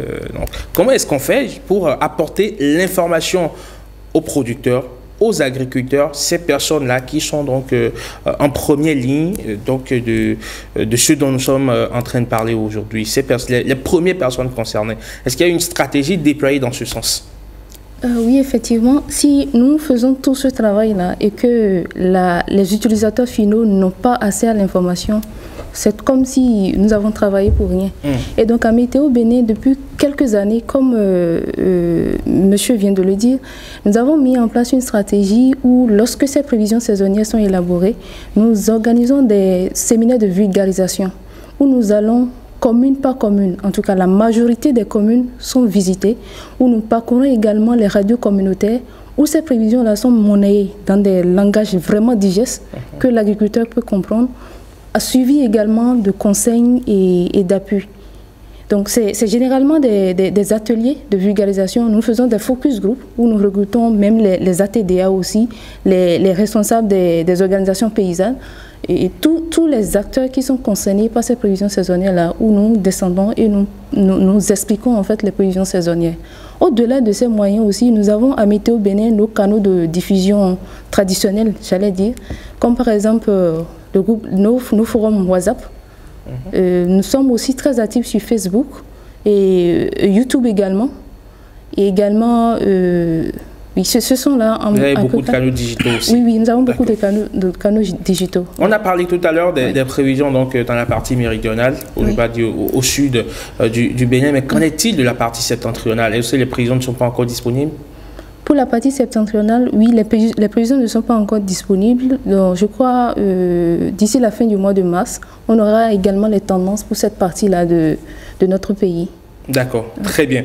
Alors, directeur, évidemment, au-delà du fait que les producteurs devraient pouvoir avoir accès à cette information, Alain a soulevé tout à l'heure les conclusions issues de ces assises au niveau de Agrimex. Comment est-ce qu'on fait pour les expérimenter? Comment est-ce qu'on fait pour avoir un plan bien structuré, clair, pour son adoption dans notre pays? Oui, ça, c'est une très belle question et qui doit nous interpeller. Si nous faisons tout cet effort et que nos populations sont en train de subir encore les affres de changement climatique, ça voudra dire qu'il reste encore beaucoup à faire. Vous voyez, je voudrais vraiment interpeller les acteurs qui sont impliqués dans la chaîne de production agricole à faire confiance à Météo Bénin. Déjà, lorsque le communiqué est sorti, j'ai fait une fiche à mon ministre, également au secrétaire général du MAEP, le temps de pouvoir permettre au ministère du MAEP, mais au MAEP, j'allais dire, de pouvoir vulgariser cette information au niveau des structures de concentrés telles que les DAEP et puis les ATDA. Nous allons également procéder à partir du jeudi prochain au lancement officiel de la campagne de vulgarisation de cette prévision saisonnière. Ce sera à Boïcon le jeudi prochain avec les ATDA, le maire également sera là. Et donc nous faisons en sorte que ces acteurs qui sont impliqués dans la chaîne de production d'informations climatiques soient vraiment sensibilisés. En dehors de ce que Mme Diane veut dire tout à l'heure par rapport aux canaux que nous disposons pour l'information, dans les perspectives, nous envisageons mettre en place, j'allais dire, des plateformes où les utilisateurs peuvent utiliser les portables, même les portables ordinaires, d'accord, pour recevoir les messages provenant de l'Agence nationale de la météo du Bénin en langue nationale. Vous voyez, on fera en sorte que le coût soit vraiment moindre pour permettre une bonne accessibilité. Et donc, nous sommes en partenariat déjà avec les GSM, où nous allons on va développer cette plateforme pour permettre aux producteurs qui sont très loin, ceux qui sont à Ngaradebou, à Karimaman, et pourront en temps réel avoir les informations et dans la langue de leur milieu. D'accord. Alain a commencé aussi par évoquer un problème, la question de développer une agriculture résiliente, moins dépendante donc, des affres de la météo, moins dépendante donc, des humeurs de Dame Nature. Comment est-ce que vous faites aujourd'hui pour sensibiliser les populations et les producteurs à cette fin? Oui, je l'ai déjà. En fait, ça fait partie des conseils, des avis et conseils que nous donnons aux producteurs. Et Alain l'a su bien dit qu'aujourd'hui, avec les innovations, il y a des variétés à cycle court qui sont déjà disponibles. Je vais même au-delà de 3 mois, il y a des variétés de 2 mois, qui sont déjà disponibles. Les DMR qui sont vraiment très adaptés aux conditions climatiques actuelles. Et donc, l'INERAB est en train de travailler dans ce sens. Ça, ce n'est pas notre rôle. Notre rôle, c'est de dire la saison va se comporter de telle ou de telle manière. Et en fonction des prévisions qui sont faites, voilà les variétés qui sont adaptées. En fait, c'est une chaîne. Et c'est pourquoi, lorsque nous voulons faire la vulgarisation de cette prévision saisonnière, on essaie d'associer tous les acteurs. Les ATDA, l'INERAB, qui a la responsabilité de faire des innovations en termes de semences bien adaptées. Et vous voyez donc, aujourd'hui, je pense que la population a pris conscience. Il y en a qui ont témoigné que, comme quoi, s'ils veulent désormais mettre le maïs à terre, ils vont acheter au niveau des ATDA. Ils ne prennent pas les semences qu'ils ont récoltées l'année passée et remettre à terre, mais qu'ils vont près des ATDA pour pouvoir acheter les variétés qui sont beaucoup plus adaptées. Est-ce que c'est accessible? Est-ce que c'est gratuit? Oui, oui, je viens là, c'est pas gratuit parce que quand j'étais encore technicien, j'allais sur le terrain, c'est la préoccupation majeure de producteurs. Non seulement que c'est pas gratuit, ce n'est pas disponible aussi en temps. Vous voyez, nous avons maintenant parlé de précocité. Vous voyez, l'entame, je disais tantôt que ce n'est pas seulement les producteurs, mais également les décideurs qui sont censés mettre à la disposition des producteurs ces semences-là. Et donc, le problème que posent ces producteurs souvent, c'est que les semences ne sont pas disponibles à temps. Vous voyez, ils ont déjà préparé le terrain, mais ils font face à cette rareté-là. Et bon, j'ai essayé de discuter avec les acteurs des ATDA qui m'ont fait savoir en fait qu'ils jouent un rôle d'intermédiaire. C'est une ONG qui est chargée de mettre à la disposition des producteurs ces semences-là. Et donc, c'est lorsque l'ONG envoie les semences qu'ils sont en mesure de mettre à la disposition des producteurs. Mais toujours est-il que nous travaillons en sorte que la population non seulement ait accès à la production saisonnière, mais également à ce que le MAEP mette à leur disposition les semences adaptées à temps. D'accord. Alain, c'est donc le challenge aujourd'hui, c'est d'aller au-delà de ces prévisions saisonnières, pouvoir développer une agriculture résiliente, une agriculture qui tient compte donc de nouvelles techniques et qui est moins dépendante justement des aléas du climat. Oui, je pense que c'est ça. Il faut absolument des techniques climato-intelligentes. Sinon, on ne s'en sortira pas. Et cette technique existe déjà. Hein. Vous allez au Burkina ou au Niger et autres, la technique de goutte à goutte, par exemple. C'est-à-dire où on voyait l'eau, c'est important. Lorsqu'on n'en a pas suffisamment, il faut savoir donc rationaliser. Mais au-delà aussi, c'est vraiment les barrages. Les barrages, il faut en construire suffisamment. Parce que quand la pluie, les caprices vous avez parlé de Dame Nature. Quand il n'y en a pas, il faut apporter le complément. Donc, mais il faut que l'eau soit disponible quelque part pour aller chercher et, faire et avoir le complément. Donc, il faut développer cette irrigation donc même sommaire, des aménagements sommaires et qui permettent donc aux paysans de pouvoir tenir pendant ces longues séquences sèches-là. Et c'est là où parfois on n'est pas préparé pour. L'eau n'est pas disponible. Tout à l'heure, le directeur a dit qu'à Pobey, il y a eu 80, vous avez enregistré 90 mm de pluie. Mais qu'est-ce qu'on fait de cette eau-là? Parce que lorsque l'eau arrive suffisamment, on a une grande quantité d'eau, il faut la stocker quelque part après pour utiliser. Souvent, c'est ce qui n'est pas fait.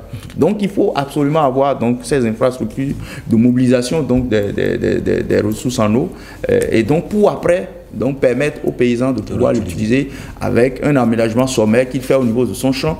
Donc, selon le comportement de la pluie, il pourra au besoin aller chercher l'eau et le faire. Donc je pense que l'autre proposition que je voulais faire à Météo Bénin, c'est vraiment de mettre des jeunes, les jeunes aujourd'hui, les innovateurs, start-up et tout, pour qu'ils aussi développent avec vous. Vous avez parlé de plateformes et autres. Donc je pense que ces jeunes-là, développeurs, peuvent également contribuer à vraiment vous trouver d'autres solutions pour franchement faire en sorte que l'information soit disponible et en temps réel. Donc pour nos agriculteurs, parce que si la saison n'est pas bonne, Eman et moi à Cotonou, et peut-être dans une moindre mesure vous, mais nous allons en souffrir parce que le maïs va coûter cher et on va commencer à débourser plus. Quelqu'un a dit dans ce pays que même s'il arrivait que le grain de maïs coûtait 100 francs, 1000 francs, qu'il en avait suffisamment pour payer pour que lui et sa famille puissent se mettre à la C'est pas le cas de tout le monde. De toute façon, nous on est épargnés parce qu'on tient compte des prévisions. Et cela pour faire des réserves, c'est ça. Des réserves. En effet, je viens, en fait, il a abordé un aspect très important que j'avais oublié d'aborder. Nous avons dit tantôt que la quantité d'eau qui va tomber ne sera pas suffisante, mais cela n'exclut pas, comment appelle-t-on, la probabilité des inondations. D'accord. Oui, la probabilité des inondations, parce que chaque année, nous enregistrons des pertes en vies humaines. Et la politique du gouvernement, c'est de faire en sorte que nous ayons 0 mort par inondation. Il y a des zones à haut risque d'inondation qui sont identifiées. Notamment? Vous voyez, notamment Zanyanado, Adjoum, il y a au moins 21 communes qui sont concernées. Et déjà, le relief de ces communes, lorsque une petite quantité d'eau tombe, c'est des inondations un peu partout. Vous voyez? Et il a su bien dire. En effet, on appelle ça les opportunités. Il faut pouvoir maîtriser l'eau. Utiliser par rapport à ces inondations. Lorsque vous avez de l'eau en quantité pendant une période donnée, il va falloir la stocker pour la réutiliser en cas de besoin. Mais nous n'avons pas encore cette culture-là. Au Burkina, ils sont vraiment avancés, où le système d'irrigation est vraiment très opérationnel dans ce pays-là. Donc nous devons vraiment nous inspirer et faire en sorte que lorsque la séquence sèche sévit, que nous ayons de l'eau en quantité, mais en réserve pour pouvoir pallier à ces séquences sèches-là. Très bien. Alors, Madame Laourou, il y a désormais qu'il est fait obligation aux entreprises de BTP d'utiliser les données météorologiques dans le cadre de ce qu'on appelle les redevances météorologiques extra-aéronautiques. C'est vrai que ça fait trop savant, ça fait barbare. Est-ce que vous pouvez nous expliquer un peu plus? Oui, les redevances météorologiques extra-aéronautiques. Qu'est-ce qu'on veut transmettre par là ou qu'est-ce qu'on veut dire concrètement? C'est qu'aujourd'hui, pour faire de gros ouvrages, pour construire des routes, pour construire des ponts, les entreprises ont l'obligation de tenir compte des paramètres météorologiques pour pouvoir dimensionner les ouvrages. C'est l'idée générale. D'accord. Et donc, pour faire en sorte que ces entreprises-là puissent prendre en compte ces données, il y a une loi qui a été mise en place par notre Assemblée nationale pour que désormais, lorsque les marchés sont lancés, que ces entreprises-là puissent se rapprocher de Météo Bénin pour prendre un certificat qui fait en fait partie des pièces à fournir pour postuler à ces marchés-là. D'accord. Et donc, lorsque l'entreprise gagne le marché, il doit prendre en compte nos données pour dimensionner les ouvrages, pour faire en sorte que les ponts ou même les routes qui sont construites soient vraiment résilients aux impacts des changements climatiques. D'accord. Ouais. Très bien. Donc, c'est désormais une obligation, c'est une obligation. On ne peut pas se soustraire de cela. Alors, mais la loi, nul n'est censé jurer la loi. Est-ce que dans les faits, ça s'applique aujourd'hui déjà? Absolument, ça s'applique, absolument, parce que là, nous avons vraiment évolué. Nous travaillons avec la direction du Trésor et on veut faire en sorte que cela soit digitalisé. Donc ça devient imposable désormais, surtout pour les structures qui sont dans le SIGAFP, où désormais, lorsque vous gagnez un marché, vous voulez faire l'enregistrement, ce sera déjà prélevé à la source. Je voudrais vraiment clarifier pour faire savoir aux prestataires que ce n'est pas eux qui paient, puisque le taux qui est prévu est déjà, vous prévoyez déjà la part reversée à Météo Bénin lors du montage de votre dossier. Lorsque vous faites le montage et que votre marché est de 100 millions, vous prévoyez 0,5% pour la part de Météo Bénin lorsqu'il s'agit des marchés de travaux. Et dans ces conditions, lorsque vous gagnez le marché, l'autorité contractante prélève cela à la source. Donc, indirectement, ce n'est pas les prestataires qui paient, mais beaucoup plus l'autorité contractante qui paie. D'accord. Alors, le 23 mars prochain, c'est la journée météorologique mondiale axée sur le thème « Combler ensemble les lacunes en matière d'alerte précoce ». Madame Laourou, que vous inspire cette thématique? Oui, l'alerte précoce aujourd'hui, comme le sujet même que nous abordons, les prévisions saisonnières, nous avons besoin d'un dispositif pour diffuser l'information pour que les utilisateurs finaux aient à la fois que Météo Bénin élabore l'information, que les utilisateurs finaux aient ça de façon précoce et qu'ils puissent aussi prendre des actions ou des décisions pour ne pas subir les afflux de ces perturbations-là que nous avons citées lors du déroulement de la saison pluvieuse. Donc, et pour cette année, le même nous a invité en fait à réfléchir sur les lacunes qui existent au niveau de nos systèmes d'alerte précoce. C'est-à-dire, est-ce qu'aujourd'hui, nous avons un réseau qui est suffisamment densifié pour pouvoir émettre des alertes fiables? Est-ce qu'aujourd'hui, lorsque nous émettons les alertes, est-ce que toutes les structures déconcentrées de l'État qui sont appelées à agir pour que ces informations-là aillent au niveau des utilisateurs finaux, est-ce que ces structures-là sont d'abord informées? Est-ce qu'ils ont les moyens même de relever la population en cas de catastrophe? Ou même, est-ce qu'ils ont les moyens de répondre à ces informations-là que nous mettons à leur disposition? Et ce thème aussi nous amène aussi à réfléchir sur un aspect, c'est que l'alerte précoce, Météo Bénin ne pourra pas le faire seul. On a besoin de la collaboration avec toutes les institutions qui sont impactées par les changements climatiques, je veux dire tous les secteurs d'activité. Et nous avons également besoin de rester ensemble pour mobiliser du financement. Parce que pour mettre en place un système d'alerte précoce qui est efficace et qui amène nos populations à tenir compte des informations que nous diffusons, nous avons besoin des moyens.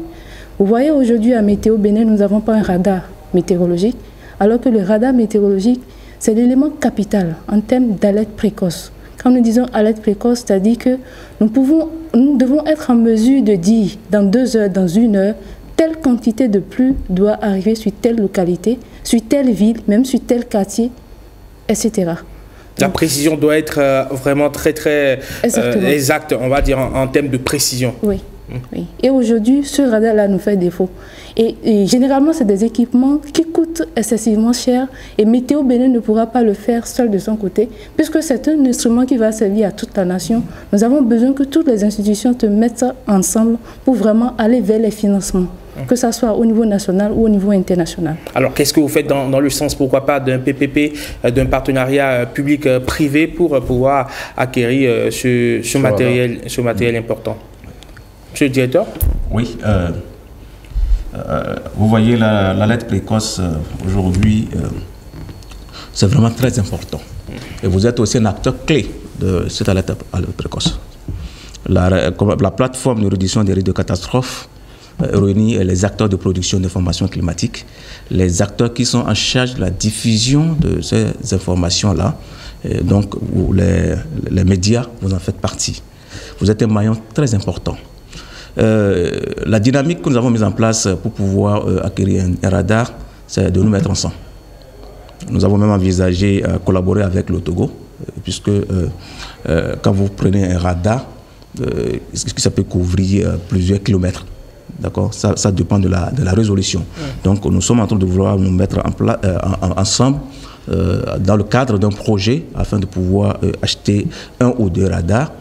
Un qui sera installé ici peut-être entre Lomé et Cotonou, qui pourra servir, balayer un peu toute la zone sud et puis la zone sud du Togo également, et le second qui pourra balayer le nord. Donc nous sommes dans cette dynamique-là et je pense que nous avons suffisamment évolué dans certains projets. Le gouvernement également ne pas rester silencieux. Le gouvernement nous accompagne énormément, c'est pas encore ça, mais nous accompagne énormément dans l'acquisition des équipements de dernière génération. Les alertes précoces, telles que l'a dit Diane, il va falloir qu'on arrive à élaborer ce qu'on appelle alerte précoce basée sur les impacts. Vous voyez? C'est-à-dire? Lorsque, par exemple, je dis qu'il aura plu, d'accord? Il aura une grande quantité de pluie dans une localité à Boycon, par exemple, je dois pouvoir dire les impacts que cette quantité de pluie pourrait créer au niveau de la population de Boycon. Vous voyez? Et on parle également de l'alerte précoce pour tous. Donc il va falloir faire en sorte que tout le monde, ça fait partie des lacunes en fait. Il y a des gens qui ne sont pas informés, où les alertes sont émises et puis c'est brisé au niveau d'une chaîne de données et les bénéficiaires ne sont pas en mesure de l'utiliser de façon suffisante. Donc voilà un peu ce qu'il faut afin de pouvoir combler ces lacunes, c'est-à-dire nous mettre ensemble et nous allons pouvoir conjuguer nos efforts pour densifier notamment le réseau, mais également rendre plus accessibles les informations que nous produisons. D'accord. Alain, pour finir, quel est notre rapport à la météo au Bénin? Est-ce qu'on fait suffisamment confiance à la météo? Est-ce qu'on consulte avant de sortir de chez nous les données météorologiques? Non, c'est pas dans notre culture, parce qu'habituellement, on sait quand il y a la saison des pluies, on connaît la période. Et puis après, quand la saison finit, voilà. On a toujours un imperméable dans le véhicule ou sous le ciel. Mais la première question, c'est ça. Donc, parce que nous, on n'a pas... C'est pas comme au Canada où vous devez savoir qu'est-ce qui va se passer pour savoir bien vous habiller avant de sortir. Là, on a été confronté à cela. À un moment donné, on était obligé d'être collé à la télé pour savoir ou d'écouter les nouvelles pour savoir. Mais ici, on sait quand la saison des pluies arrive, bon, c'est la saison des pluies et on a toujours l'imperméable, voilà, quand on se déplace et tout. Aujourd'hui, au-delà de ça, sur la question de la fiabilité, ça a aussi évolué. Avant, on disait, bon, quand météo annonce la pluie, c'est le soleil qui sort. Mais de plus en plus maintenant, quand vous voyez les prévisions que Météo Bénin nous sort, là, on sent vraiment que, voilà, même s'il n'y a pas pluie, il y a les nuages. Donc ça veut dire qu'on est en train d'évoluer. Et il faut saluer ce travail formidable qui est fait par... et puis c'est des jeunes qui sont là-bas. J'aime bien Météo Bénin. Vous avez, c'est la jeunesse qui a pris le pouvoir là-bas. C'est très important. Et alors, sur la question d'abord de ce certificat que les entreprises de BTP doivent prendre, il faut qu'on aille au-delà. Hein, parce que vous avez des zones qui, véritablement, où les écoulements sont excédentaires. Alors, si on doit faire un ouvrage dans ces zones-là où on a souvent des écoulements excédentaires, il faut bien dimensionner l'infrastructure. Absolument. Pour qu'on, dans 2 ans, dans 3 ans, que voilà, le pont ne s'affaisse pas ou que véritablement... Ne s'affaiblisse pas. Donc, c'est très important. Il faut qu'on ne voit pas ça comme voilà, une simple formalité, mais véritablement prendre en compte dans le dimensionnement. Parce qu'aujourd'hui, avec ce phénomène de changement climatique, il ne faut pas continuer à construire les ponts ou les routes et tout comme on le faisait avant. Surtout dans les zones véritables. On a 21 communes où on sait que vraiment, c'est des communes qui sont dans la zone rouge, des inondations. Donc là, quand on veut construire des infrastructures, on doit véritablement donc en tenir compte. Sur la question du système d'alerte précoce, il faut dire que depuis 2010, il faut saluer les efforts qui ont été faits. Météo Bénin, avec la Direction générale de l'eau, l'Agence nationale de protection civile se mettent ensemble. Et on a réussi au moins à ne pas avoir des pertes en vies humaines. Mais par rapport aux autres dégâts et tout aussi, le système va être renforcé dans le cadre du projet Duragir. Et avec le financement donc, des Pays-Bas pour un peu renforcer le dispositif qui doit aller jusqu'au niveau local. Donc c'est une expérience très intéressante que le Bénin fait et que le Bénin peut vendre. Seulement, comme il a dit, nous devons continuer à nous équiper. On a eu des équipements avec Omi Delta, le programme Omi Delta. Aujourd'hui, avec Duragie, on va continuer par renforcer le système. Mais au-delà, même si on n'a pas des pertes en vies humaines, mais il y a quand même des dégâts. Vous avez des agriculteurs qui se retrouvent avec des superficies dévastées qui coulent l'eau. Est-ce qu'il y a l'assurance pour ces... Quand on perd la saison, qu'est-ce qu'on fait? Donc, je pense que c'est important qu'on aille au-delà. Et comme il le dit, que véritablement, lorsqu'on annonce qu'il va y avoir une forte pluie, qu'on sache quels sont les dégâts et comment faire pour vraiment être à l'abri de tous ces dégâts. Merci beaucoup à vous, Alain Tossoudran. Merci vraiment pour votre apport dans le débat. Madame Lauro, merci d'être passée sur 5 sur 7 matin. Merci également Didier Kapa, vous êtes le directeur général de Météo Bénin. C'est chez vous, revenez quand vous voulez pour nous donner les informations. Bon carême aux musulmans. Hein. Important. Et la température sera excessivement élevée cette année. Donc il va falloir vraiment qu'ils se ménagent et qu'ils prennent ceux qui ont des problèmes de santé, qui ne se hasardent pas à faire le carême parce que la température sera un peu élevée cette année. D'accord, donc il y a un risque de déshydratation. Absolument. Très bien.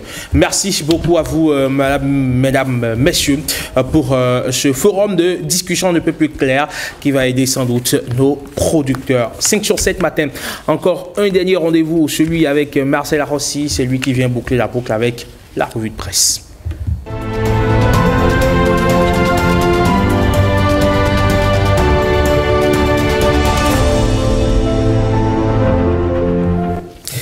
À la une, Marcel Arrossi, tragédie liée à l'essence de contrebande. Les journaux en parlent. Un drame survenu dans la nuit du 1er au 2 mars 2025 à Pobet illustre une fois de plus les dangers de ce commerce clandestin. 2 camions transportant des bidons d'essence sont entrés en collision, entraînant une violente explosion qui a causé la mort de 6 personnes et d'importants dégâts matériels. Les médias parlent d'un enchaînement dramatique. Selon le matinal, le drame s'est produit sur la route inter-État Porto Novo, tout précisément à la hauteur du quartier Fao dans la commune de Pobet. L'explosion aurait été causée par un premier camion en difficulté sur une montée. Perdant le contrôle, il a reculé et percuté un second camion transportant également de l'essence de contrebande. L'impact a déclenché une explosion qui a pris au piège les occupants du second véhicule dont certains n'ont pas pu s'extraire à temps. Le journal Fraternité précise que l'accident a causé la mort immédiate de 2 personnes, tandis que 4 autres ont succombé plus tard à leurs blessures à l'hôpital. 3 camions ont été entièrement calcinés et la chaussée a subi des dégradations importantes. Les réactions officielles entre consternation et appel à des mesures strictes, comme le rapporte le matinal. Une délégation composée du ministre conseiller aux infrastructures Jacques Ayadji, du maire de Pobet Simon Dilan et du commissaire central de police de la ville, Prudencio Atropo, s'est rendu sur place le lundi 3 mars 2025 pour évaluer les dégâts. Cet accident tragique relance ainsi le débat sur l'impact du commerce illicite du paillot au Bénin.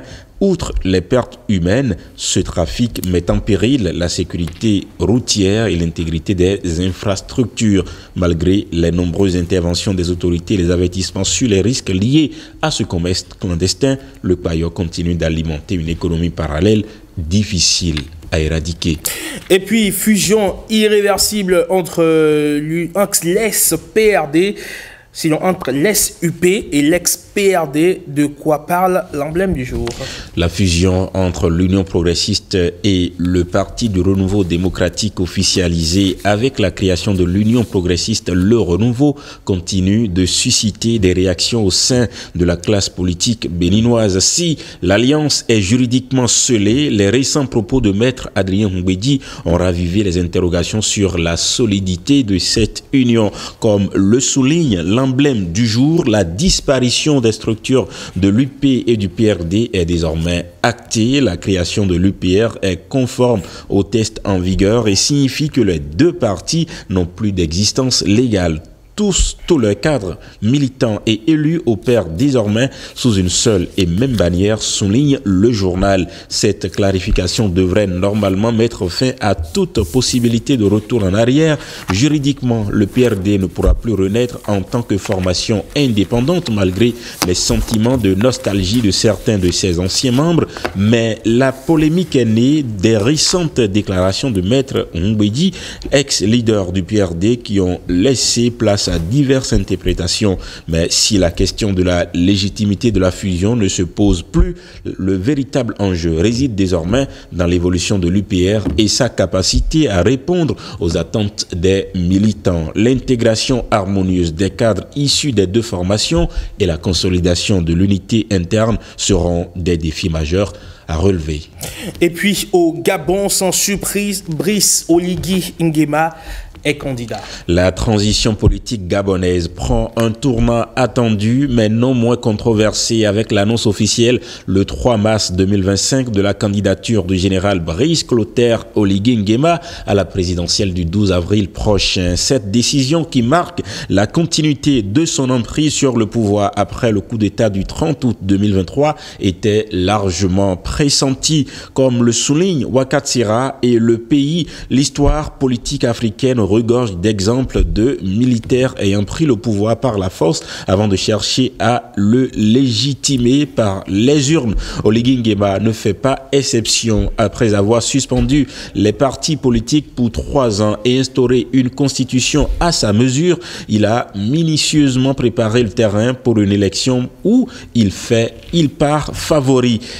L'exclusion d'opposants clés comme Albert Ndonsa laisse planer de sérieux doutes sur la transparence de scrutin. L'absence de concurrence réelle et le contrôle des institutions par le général font craindre une victoire écrasante, consolidant ainsi son pouvoir pour les 7 prochaines années au Gabon. Un libérateur devenu bâtisseur, Oligui Nguema s'est d'abord présenté comme le libérateur du Gabon, vous le savez bien, en mettant fin au règne des Bongo. Désormais, il tente de se positionner en bâtisseur d'un nouveau Gabon. Cependant, comme le rappelle Wakatsira, son parcours est intimement lié à l'ancien régime qui l'a servi avant de le renverser. Sa campagne met en avant une promesse de renouveau, mais peut-on réellement parler d'un changement de système si la communauté internationale, souvent indulgente avec certains putschistes, a fermé les yeux sur sa transition? Il reste à voir si elle adoptera la même posture une fois son pouvoir consolidé par une élection dont l'issue semble jouée d'avance. L'élection du 12 avril pourrait donc être une simple formalité pour Oligui Nguema, à moins qu'une opposition imprévue ne vienne troubler le jeu. Cependant, avec une machine politique bien rodée et peu de contre-pouvoir en place, le général semble bien parti pour prolonger son règne sous une nouvelle étiquette civile. Reste à savoir si, à l'instar d'autres chefs d'État militaires devenus présidents élus, il respectera un jour une véritable alternance ou s'il rejoindra la liste de ceux qui s'accrochent au pouvoir.